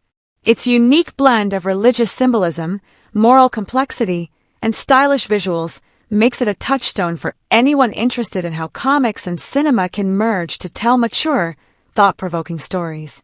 So, when you look at Constantine in its franchise and historical context, it's much more than a standalone movie. It's a snapshot of a shifting era in film and pop culture. It captures a moment when comic book adaptations began to explore darker, more mature themes, when CGI and practical effects were learning to work hand in hand, and when audiences were ready for heroes who didn't fit the mold. Constantine stands as a fascinating milestone, bridging the gap between cult comics and mainstream cinema, spiritual inquiry and action-packed thrills, and remains an influential piece in the evolving tapestry of genre filmmaking. If you're ready to step into the shadowy, mysterious world of Constantine and follow Keanu Reeves as he battles demons, angels, and his own inner demons, you're in luck because this film has been easy to find and enjoy across a wide range of viewing options over the years. While it's no longer showing on the big screen in theaters, after all, it's been a good while since its 2005 release, Constantine has made itself quite at home in the world of streaming, digital rentals, purchases, and physical media, meaning you can access it whenever the mood strikes. Let's start with streaming services, since that's usually the first stop for most viewers today. Constantine regularly appears on popular streaming platforms like HBO Max, Amazon Prime Video, Hulu, or Peacock, depending on where you live and the current licensing deals. These platforms often rotate their movie libraries, so if it's not available right now, it may show up soon. If you have a subscription to any of these services, watching Constantine is as simple as typing it into the search bar and hitting play. This option is incredibly convenient. You can watch on your TV, tablet, smartphone, or laptop, making it perfect for a spontaneous movie night, a rewatch session, or sharing with friends. The ease of streaming also means you can pause, rewind, or skip scenes to savor some of the film's darker, atmospheric moments or revisit key action sequences. If you prefer owning your movies, or don't have a streaming subscription that carries Constantine, digital rental or purchase is a fantastic alternative. Platforms like iTunes, Google Play Movies, YouTube Movies, Vudu, and Amazon Video offer Constantine either to rent or buy digitally. Renting typically gives you a 24 to 48-hour window to watch the movie as many times as you want, which is great for a one-time deep dive or catching up with friends. Buying the movie digitally means you get permanent access, your own personal copy stored in your digital library, ready to be watched anytime without worrying about it leaving a streaming platform or needing a subscription. Plus, these digital copies usually come with the bonus of high-definition picture and surround sound options, enhancing the film's moody visuals and atmospheric soundtrack. For true movie buffs and collectors, the physical copies on DVD and Blu-ray remain gold standards. If you're a fan of owning tangible media, Constantine's DVD and Blu-ray editions are widely available, often at reasonable prices. These physical editions typically offer extras you won't find on streaming services, like behind-the-scenes featurettes, director's commentary, cast interviews, deleted scenes, and sometimes even comic book tie-ins or artwork.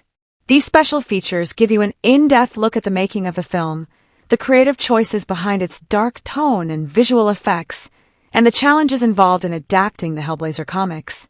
Watching on Blu-ray can also provide the best possible video and audio quality, with sharper images, richer colors, and crisper sound, making those smoky alleyways, eerie hellscapes, and action-packed sequences pop like never before. Now let's talk about the best way to watch Constantine to fully soak in its unique vibe and chilling atmosphere. The film's strength lies in its dark, noir-inspired visuals, supernatural themes, and immersive sound design. For maximum impact, watching on a large screen, whether that's a high-definition TV or a projector setup, really pulls you into the grimy, rain-soaked streets where John Constantine prowls. Pair that with a quality sound system or good headphones, and you'll catch every subtle creak, every whispered incantation, and the haunting musical cues that underscore the tension and drama. Dim the lights, maybe even light a candle or two if you want to set a spooky mood, and suddenly you're not just watching a movie, you're stepping into Constantine's world, where angels and demons walk among us, and nothing is quite what it seems. For fans who want to deepen their experience, watching Constantine alongside some research into the Hellblazer comics or the film's production history can be rewarding. It's fascinating to see how the movie adapts the complex mythos of the comics and which parts were changed or emphasized for the screen. Bonus materials on Blu-ray editions or documentaries online can also enhance your appreciation for the craft, from the special effects makeup to the cinematic choices that give the film its moody, unique tone. So whether you want the instant gratification of streaming, the flexibility of digital rental or purchase, or the immersive quality of physical media, Constantine is out there ready to be watched. Each format offers a slightly different way to experience this blend of supernatural thriller, action, and dark fantasy. Just get comfortable, turn off the lights, and prepare to join John Constantine on his battle between heaven and hell, a world where the line between good and evil is blurred, and every choice carries a heavy cost.